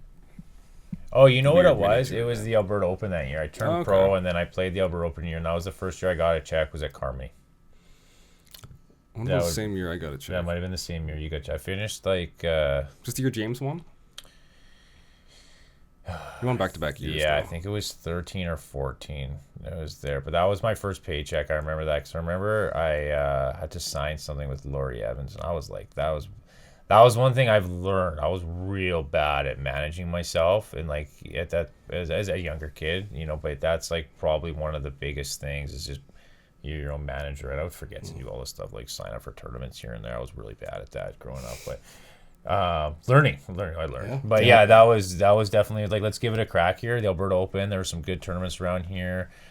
Did the Canadian Tour qualifying school, and then just kind of went from there. Spent a year or two in the States playing. Had a couple decent finishes, but nothing really that. Did you end up getting status the 1 year through the finish? That's how because you Monday'd in eventually, then got status. Yeah, so I did qualifying school, I think 14, 15. For 14, I did it the year they had it in just outside of Palm Springs there. And I was actually really close. I'll never that was like holy, my nerves. I remember that was a real. I'll never forget this one hole there. I was right on the, like, I think I only missed my full status card there by 2 or 3 shots. Like, I was really close. I was right in it the final round. Shot 76 the final round, but we had to come back. There's this one hole. It's a drivable hole. I ended up making, like, I whiffed it. Like, I remember, I'll never forget, I went underneath the ball and whiffed it. Made like a 6 on this, like, 350-yard par 4. And shot 76 or 75 the 4th round to miss my card by 2 or 3 shots. And I was like pretty devastated about that, because I was right, definitely felt like I was good enough there to make, and then there's just really not much to play when you don't have status as a pro. So you start playing these mini tour events. Started grinding out at Bear Mountain, was playing a lot of the Vancouver golf events, and actually the first year I played a full season on the Vancouver golf tour, I was the rookie of the year out there, which was pretty sweet in 2015 or 14, one of those years, and had a couple decent finishes. Like, I remember my best finish on the mini tour event, I finished the T3 out at Sundance, where Kruger used to work at there.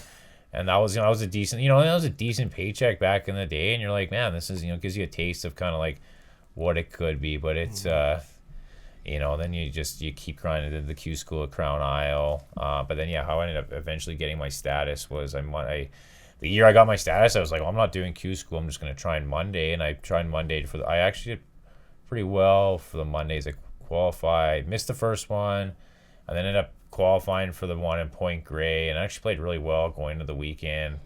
Ended up finishing like 50th that year, but it was actually just enough because no one else had done that, and they had a position for top 3 on that money list. Got our card, and funny enough, it was myself. I can't remember the other guy. He's probably a phenomenal player too, but Jake Knapp, who I'm sure you guys have heard of now on the PGA Tour, won the Mexico event last year. So I actually ended up playing a decent amount of golf with Jake that year, and he was bombing it back then as he is right now. And that's just kind of, I ended up getting on that year, and I remember being a little bit hurt. I missed every single cut after that, and I'm like, I wouldn't say I regret this, but I'm like, I was exempt for the last event. Mathematically, I couldn't keep my card unless I won. And I'm like, I'm not winning. I just go home, and I was like, you know what? That's it. I'm like, that's it. It was just frustrating at that point. And, there's probably some decisions along the way that could have made it a little bit easier. But I was like, 27 or 28 at the time. And I'm like, man, this is, even if I do get there, it's a hard grind. And so that was kind of like the, let's clean everything. Let's clean that, that 30% up that we were kind of talking about earlier. And let's just, I'll never forget it. Again, one of our friends, but Pete Tashinsky, a good buddy of mine, we were riding the bikes one day, and he's just like, whatever you want to do, you got to do this and do it for 5 years. And it's, that same mentality was golf. And it just, I think kind of after that resonated, it's like, golf just wasn't meant to be on the PGA Tour, and, for a lot of good reasons probably. Right. And so it was so valuable those years though, learning, traveling. And I think the biggest thing about playing professional golf, you have to you got to learn to every week, quote unquote, you get defeated unless you're winning, then you got to restart.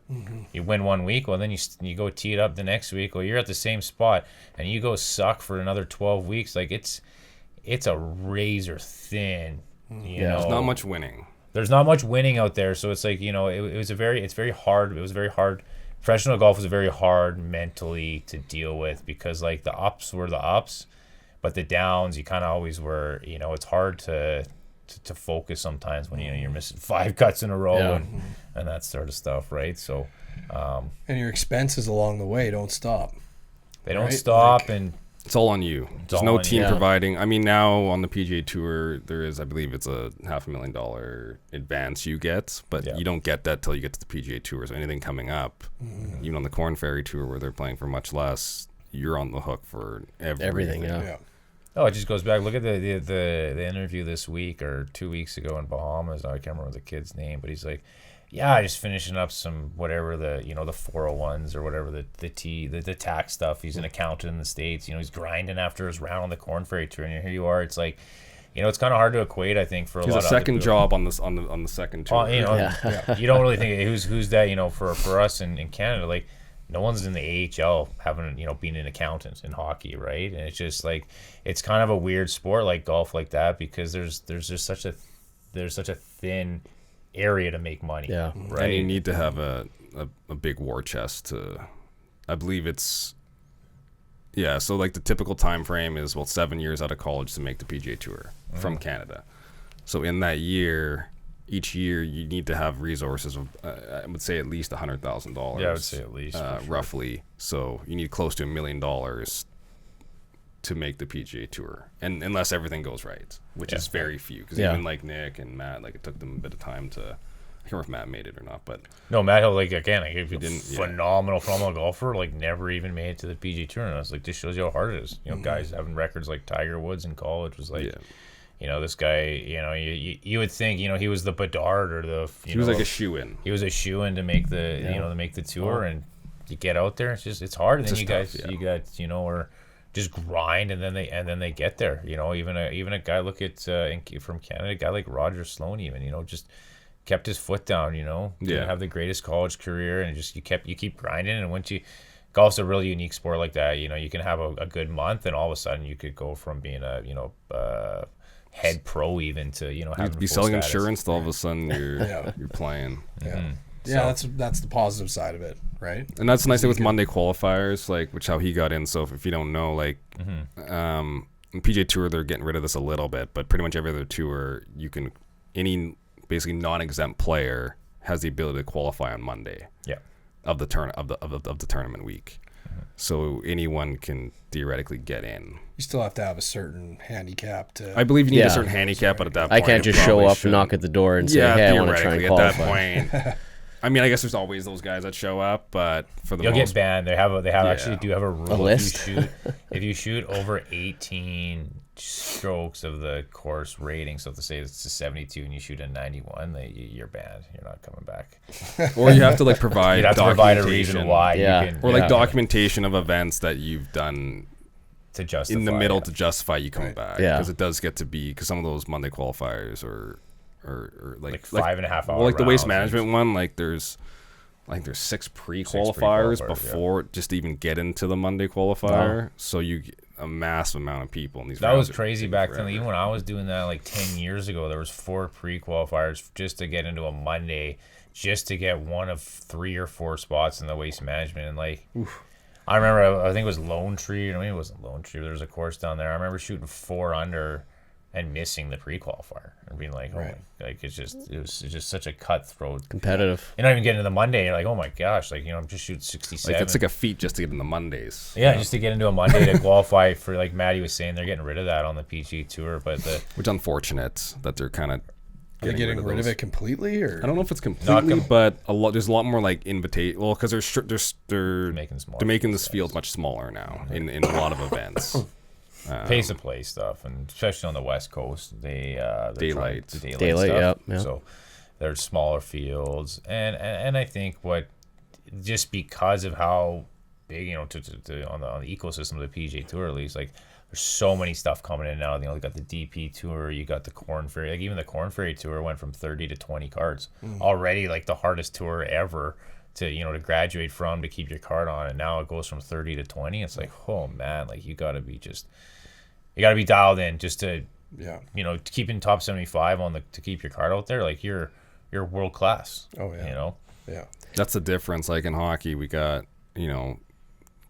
almost 700 rostered players, and on the PGA Tour, I mean, it's top 125 keep their card. Yeah. There's probably 150 to 175 exempt guys out there, right? But with all the other different exemptions. But that's in the world. Yeah. And I would say golf's a much more worldwide game than hockey. Yeah, there's probably more golfers internationally than hockey Way players, more. for sure. Yeah. And you mentioned the financial aspect of, as a pro and managing your money. Do these tours, give you access to any advisors or any sort of tools that help, a guy manage his money a little bit better, where someone they don't know how to balance their checkbook or anything like that, especially when they're trying to make it as a pro? Not that I'm aware of. Like, it's pretty, you kind of got to figure it out. I mean, the whole saying is like, we're independent contractors. Yeah, you're independent contractors. So really there. You're really on your own. Yeah. Like, yeah. Do you think there should be other then? than the PG Tour? I think what you're seeing now is that you're seeing more support from the countries to help that, right? Like Canada, just to harp on Canada, they've done a really good job of like, there's a presence out there now that is helping with that, right? A lot of these guys are sponsors with RBC and stuff, but the middle ground, it kind of goes back to your talk earlier. There's not much, once you're coming from like junior hockey and you're kind of figuring your way out to get into the pro side, there's not a, that's where I go back. You got to really figure out from a lifestyle perspective and from a, how do I manage my business as a golfer? Because there isn't really those resources. And you're like, well, if this tournament's $525 and this is this, and I got to travel here, right? It's like, you got to get good at budgeting early, and you got to be able to understand that, where does this dollar, like, I got to make sure my dollar is maximized everywhere it goes. Yeah. Because there are guys that will run out of money in the middle of the year, and that's just the end of their season. How many guys? Or career. It happens like way more than you think. Yeah. Not so much at the PGA Tour level, but even on the Champions Tour, I've heard it. Where midway through the year, it's just funds ran out and nothing you can do. You got to go back to work. You can do. Yeah, 100%. It's not cheap to play. I mean, like, you're playing even, think of the Corn Ferry Tour, right? It's probably, if you're going to be safe, I mean, your caddy fee's $2,500 American right off the top, $1,500 to $2,500 per week. So you got to pay a guy like $70,000 off the bat. Right? So it's like, if you're doing it pretty good, sure, it's going to be a few $1,000 a week though, just to tee it up. And you kind of, on those tours, you got to play pretty decent to make a few $1,000, right? You're finishing top 30, top 40 out there even, right? So I've kind of had this conversation with a few people. Actually, it's funny enough on like what I would recommend. And if I were to, it could be a bit of a controversial, statement here, but if I were to recommend playing professional golf, I'd go to Asia. There's way better resources in Asia. It's way cheaper. The Asian Tour, the Challenge Tour, once you're over there, the Asian Development Tour, the getting onto the DP Tour, and now the thought of the Live Tour. And you can travel for a tenth of the expense, and you can play phenomenal golf courses. You got to just move to Asia. That's going to be pretty tough for a lot of people from North America. But, like, as far as, like, the cheapest, I would say, path forward and the most exposure, like, from a dollar for dollar perspective, a perfect example of that is a John Catlin. There's the Wade Ormsbys over there. There's these guys that have just been playing on those tours for years because you can afford it. You can afford to. And then once you hit golf, we're just saying, you hit your 1, 2, 3 weeks, it's like life changing. You win a DP event, you win something, you get into some signature events, you get into this, you get into that. It's like, look at a guy like Mathieu Pavon. Like, holy cow, last 3 years he's gone from, phenomenal golfer to like world beater, top guy on the FedEx, top this, top that, and that's just. You have access to a lot more secondary events over in like Asia and Europe. Like in North America, it's tough because other than like once you even get to like PG Tour Americas now, I guess what it's called, the travel so much, like you're traveling between South America and North America. But you're on the hook for everything. At least in certain parts of Asia and Europe, like everything's a lot closer to travel to. And the purses are all in American dollars. But then there's other events you can just jump into, like in those little areas. Whereas here, it's like there's no other event. No, there's like state opens and stuff like that. But then now you're going into these. I'd say I remember starting my first pro tournament. I want to say it was a Pepsi Tour event. But it was like. Yeah. It was the most unorganized thing I've ever seen. Like it was crazy. Like I think tee times got switched straight before. Like there's like no, it was crazy. It was a big cash game at the end of the day. Yeah, right? it's what it ended up being, but you don't know this, like... You're like, oh, man, I'm going on a until you get website, there. signing up for this legit tournament. Like, the best stuff back in the day, and man, I would attest to this too, with the skins games down in Arizona. You play the Mountain Shadow skins games, it'd be PGA Tour guys, and you go play the Papago game. Yeah, there's this guy, Jesse Burkhardt, he used to run these... Pro Scratch League. It's called the Pro Scratch League, so we organize games like Monday, Tuesday, and like a Thursday, I think. And it's kind of the way golfers stay sharp, is kind of playing money games with each other. So we found kind of a way to make it fairly affordable for everyone, like reduce green fees. He's paying out in cash. For $100, you could go play like a sweet skins game. You'd have like 3 to 6 tour guys there, like full tour carded guys playing. And it'd be $100, and like these other, these mini tour events were $1,000. The competition was arguably better at the top at these skins games. So to what we were talking about earlier there, Sean, like we weren't playing tournaments. But this is where we'd stay sharp. We'd go play these skins games, and like I'll never forget, like Mountain Shadows was. It was the who's who showing up. Yeah, the who's who. And it was this little. I think it was a par 56 at the time. There's now 54. Yeah, there's 2 par 4s that were drivable. I remember pulling up one day, and like I just see this like Range Rover in front of me, and all of a sudden Jeff Ogilvy hops out. And this was like a year after you won like the U.S. Open, I want to say, or something. So I'm like, Hensby used to be out there all the time. Like there's a lot of good sticks out there. It was just we got lucky with those events, and that's where they'd come play sharp, stay sharp. Scott Stallings used to play Papago all the time. I mean, I know what helped me, and I think I only played with him once, was like playing with like Charlie Belgian. Yeah. Like just being able to get like, it's tough in like hockey to like play with someone else, and even if you're playing in like a pickup game, like it's not the same as like a game. But golf, it's kind of, to a certain point, it doesn't really matter. Like you're just still playing it out. Like you're not trying to like, be more team friendly or something. Like you're still trying to shoot the lowest score. So it's really neat to play with someone at that level and kind of see where you're at. Belgium was, we had a lot of, we were very lucky to be in there's just tons and tons of golfers down there. The LPGA girls are all down there. Everyone's in Scottsdale, Florida, Arizona area, right? So we were just, I remember playing a ton of golf when I was actually playing professional. I played at this place, Alta Mesa, where there's tons and tons of good golfers. But I used to play a lot of golf with this Mina Harrigrey. I'll probably butcher her last name. Sorry, Mina, but she's awesome. LPGA, been out there for well over a decade, and you just like, just watching her, like when I was there, she's keeping her card 10 years in a row. Like she was just phenomenal. But at the gym, working out, this, and it's just like, that's a professional. Like, when I look back and I'm like, man, where did I learn a lot from? It would be her. And she's still out there grinding. Like, she's still, playing really good golf, right? And, here she has been out there now probably coming up 15 years, It just goes back to, know what you're good at, right? Well, and having those mentors, right? Having the mentors, That seems to be a common thread with all this, right? Is having those mentors along the way, which is super cool. So was it $100 including your green fee? No, I want to say at the time it was probably like $30 or $40 to play anywhere at most, and then it was probably up. You know what? You probably could spend $100. It just depended on how many games you wanted to get. What did you want to get into? I think it was. I want to say gross was like 25. Like your low score was like 25 or something. Skins were like 25. Then there's like a team game, and there's like you could play as much deuces, as you want, deuces and stuff like that. So it was kind of like you pick and choose what you want to do. We always would play a couple team games. I remember like if you went there with $100, you're playing your green fees covered. All your games are covered, and you're good to go. And if you have a good day, you'll win a few $100. You win a couple thousand. I've got a couple of those.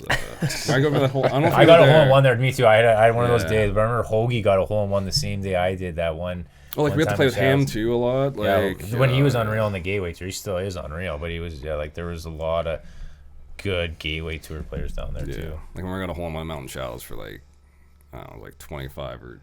Nice. $3,000 or something. Because it was the only skin that day. Yeah, that's nice. Yeah. It was on the second hole.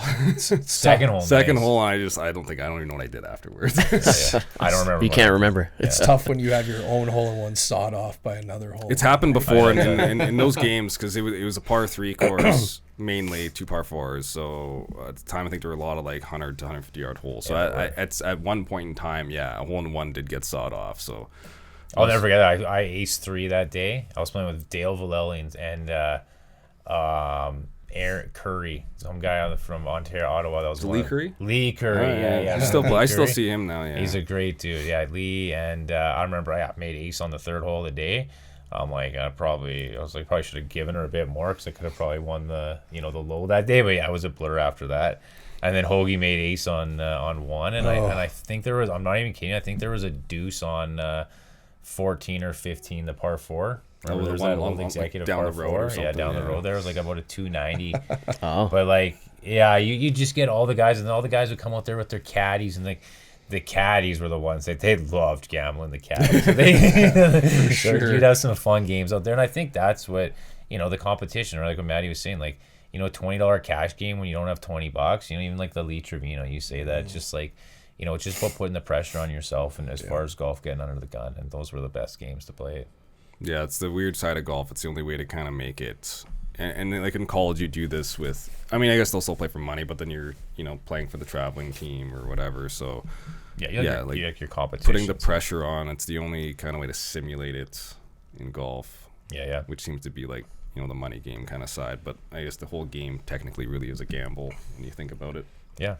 So those, way to stay sharp. Yeah. Well, especially being able to play with, PGA players at the same time, right? So you're getting that mentorship while you're putting the pressure on yourself. And like you said, Matt, you're being able to kind of, compare yourself and see where you're at with your game too. And it's it's pretty unique. It's neat to see like if you can compete this on one day, because you got to look at it too when they're competing. It's a whole season long. They got to keep this game up for months. But it's nice to know, like, if you take a picture in time, like, okay, like it's not that far off. Right. Yeah, for sure.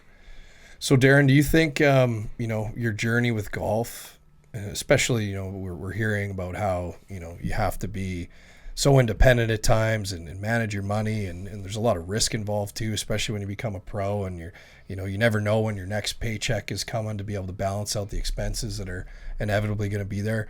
Do you think that helped you later on and maybe gave you a little bit more of an appetite to be an entrepreneur?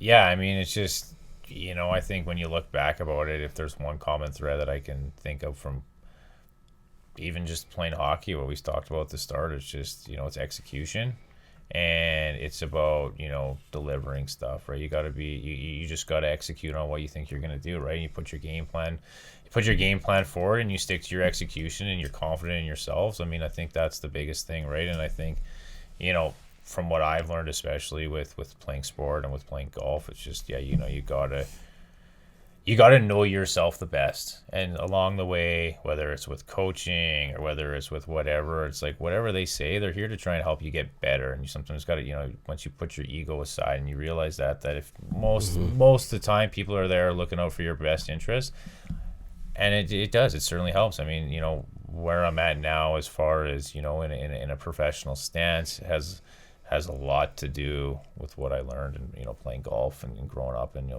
fighting those battles internally to figure out what works best for yourself. And so I think, as far as how many of us make it, some of you got to find something that you like doing. And I think, as a common thread again with athletes is we all the best ones can push themselves, and the best ones can find opportunities for themselves to really execute on. And I think that's when the beauty of professional sport, the world's it's up to you.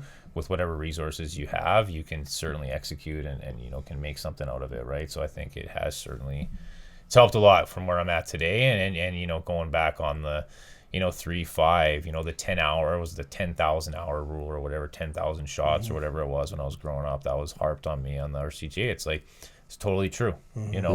You need to have reps. You need to just, you need to get yourself in uncomfortable situations, and that's what professional, and that's what any level of sport does.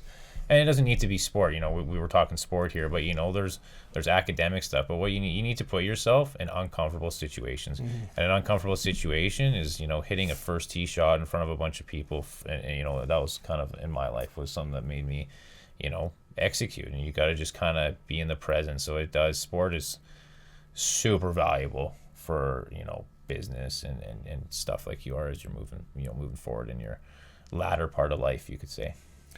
And having been such a good golfer, what's your relationship like with the game now? I know for myself, having come out of several years of focusing on hockey and then not playing the golf I used to be capable of playing. It was extremely frustrating. I definitely took a little bit of space from the game just because I had an expectation in my mind that I wasn't able to achieve anymore. And I just had to rework that relationship. And I probably love golf more than I ever have now.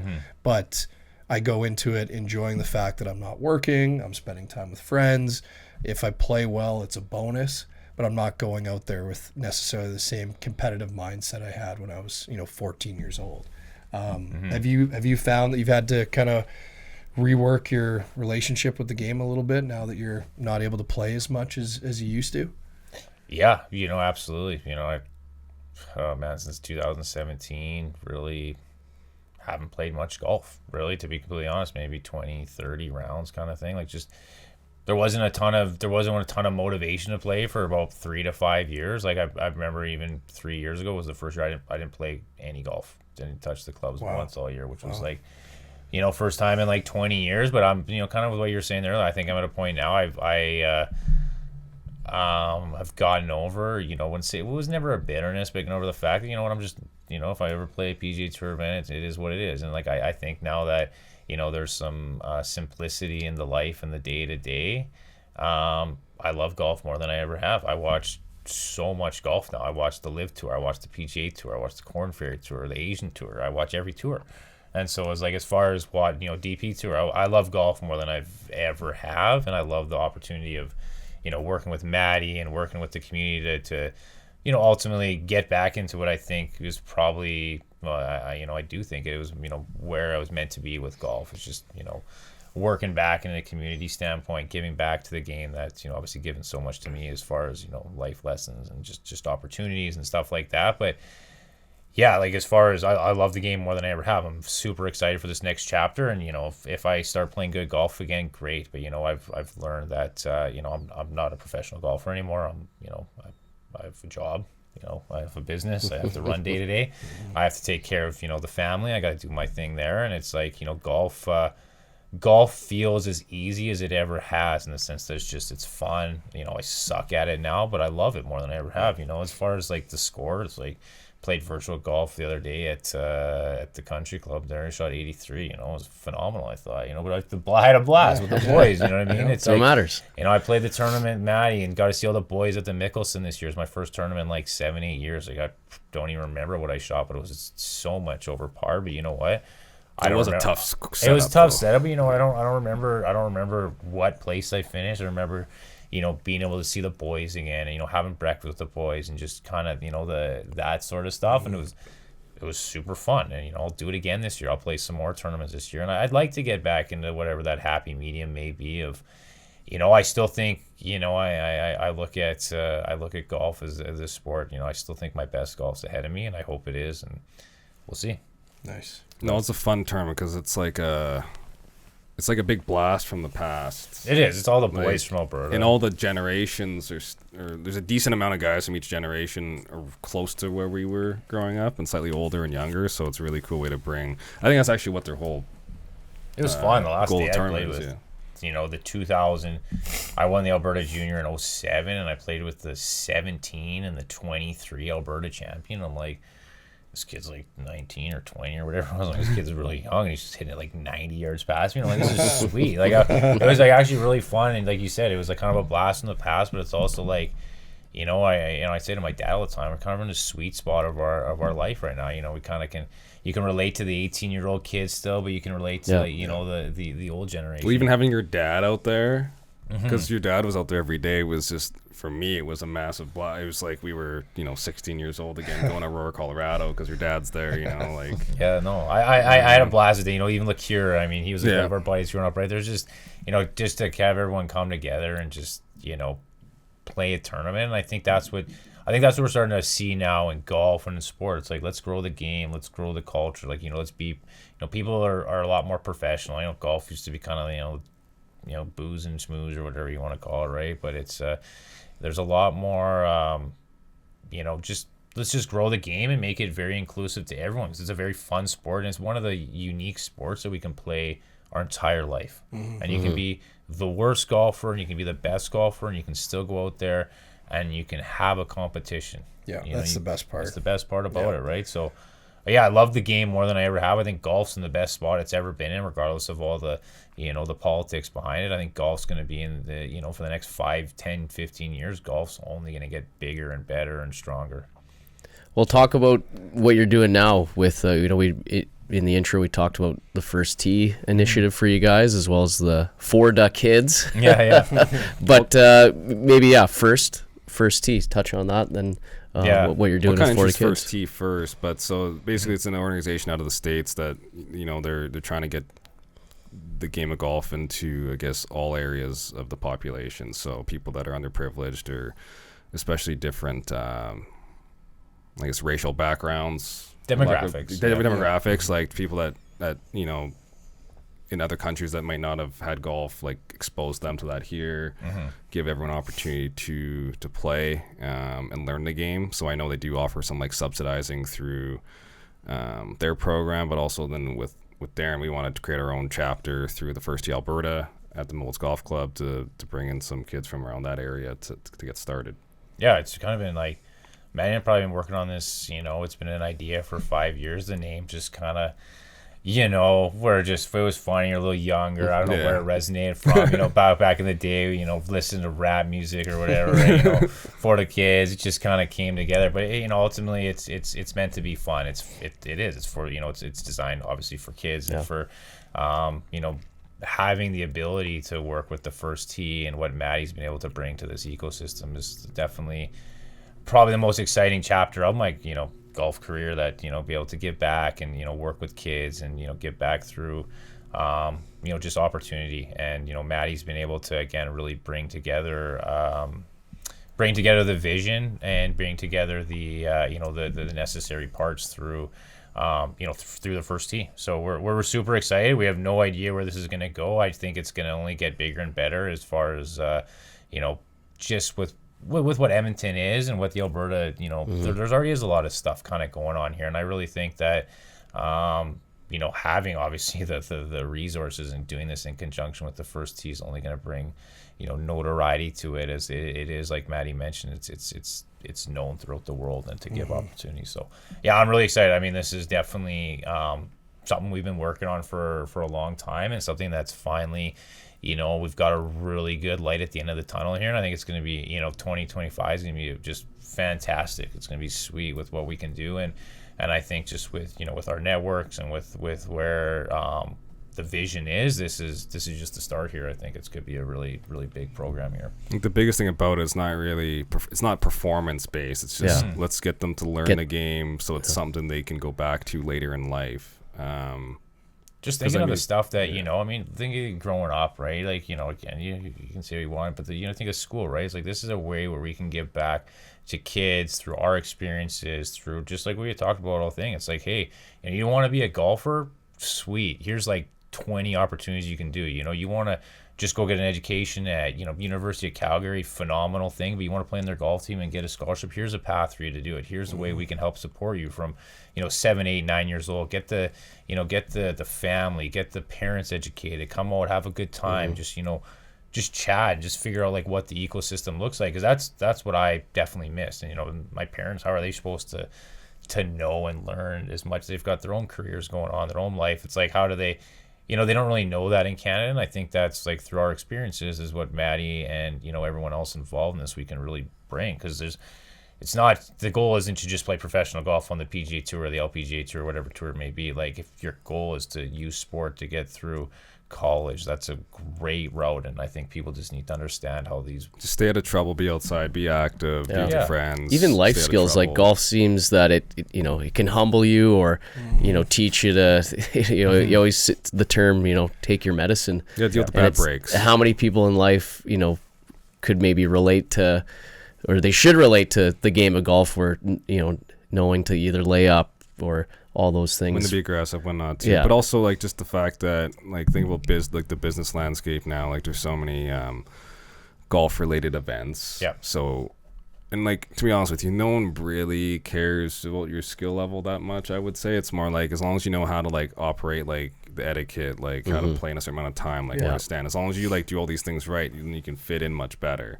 So it's just something to help for, and it's just another activity to like put your skills to use, like to continually, because in golf you have to continually practice to get better or to even maintain your game. Because I know it's for you, right? Sure. After the break, like it's tough, right? You got to hit some balls, like, you got to get practicing again. So it's like a lifelong skill you just keep building on.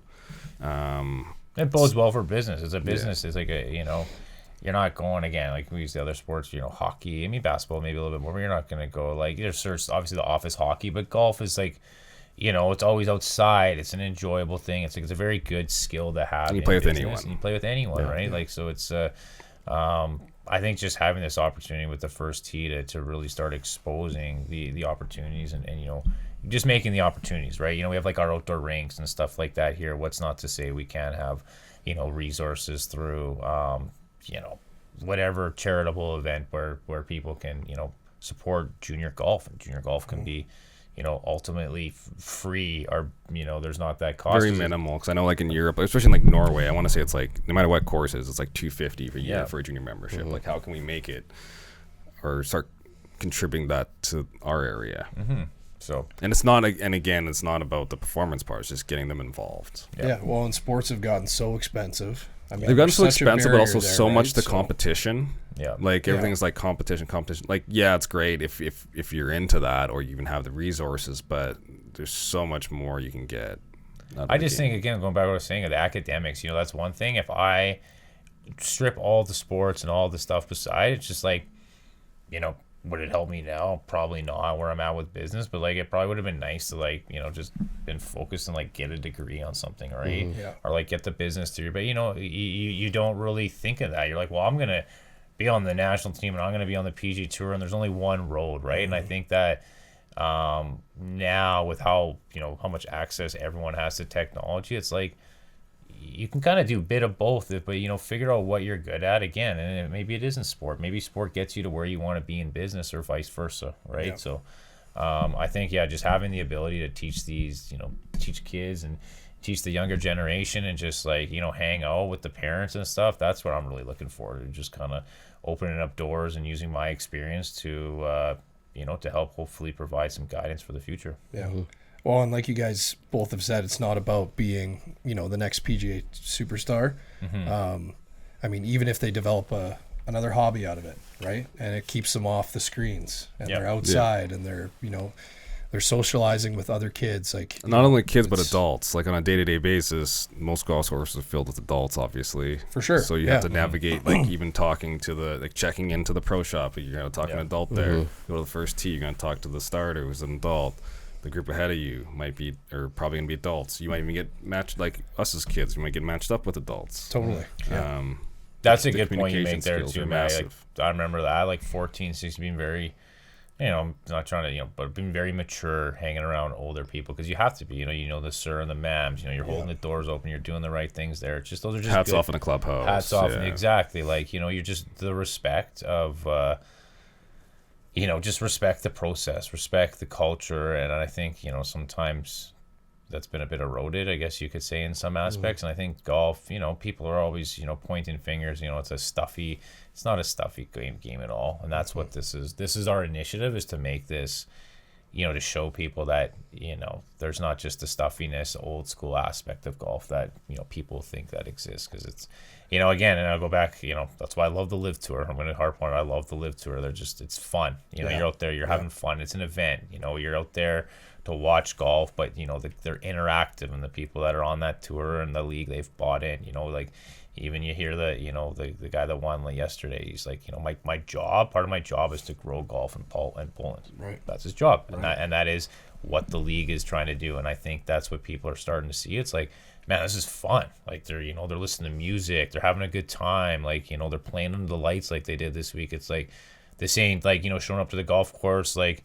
if you want that, there's still all these, country clubs per se. They don't really exist out west here. But, if you want to go out east and stuff, there's still some very, country club per se, you would say, right? If you want that old school mentality. But, golf's really, even the dress codes. Like, think of this, like when we were growing up, who was wearing a hoodie? I remember I used to wear hoodies to the golf course just in spite, and now it's like you can You're wear allowed them all to. the time, Yeah. right? It's just like, it's cool to see because the transition's certainly happening, and like the accessibility is certainly opening up to the game.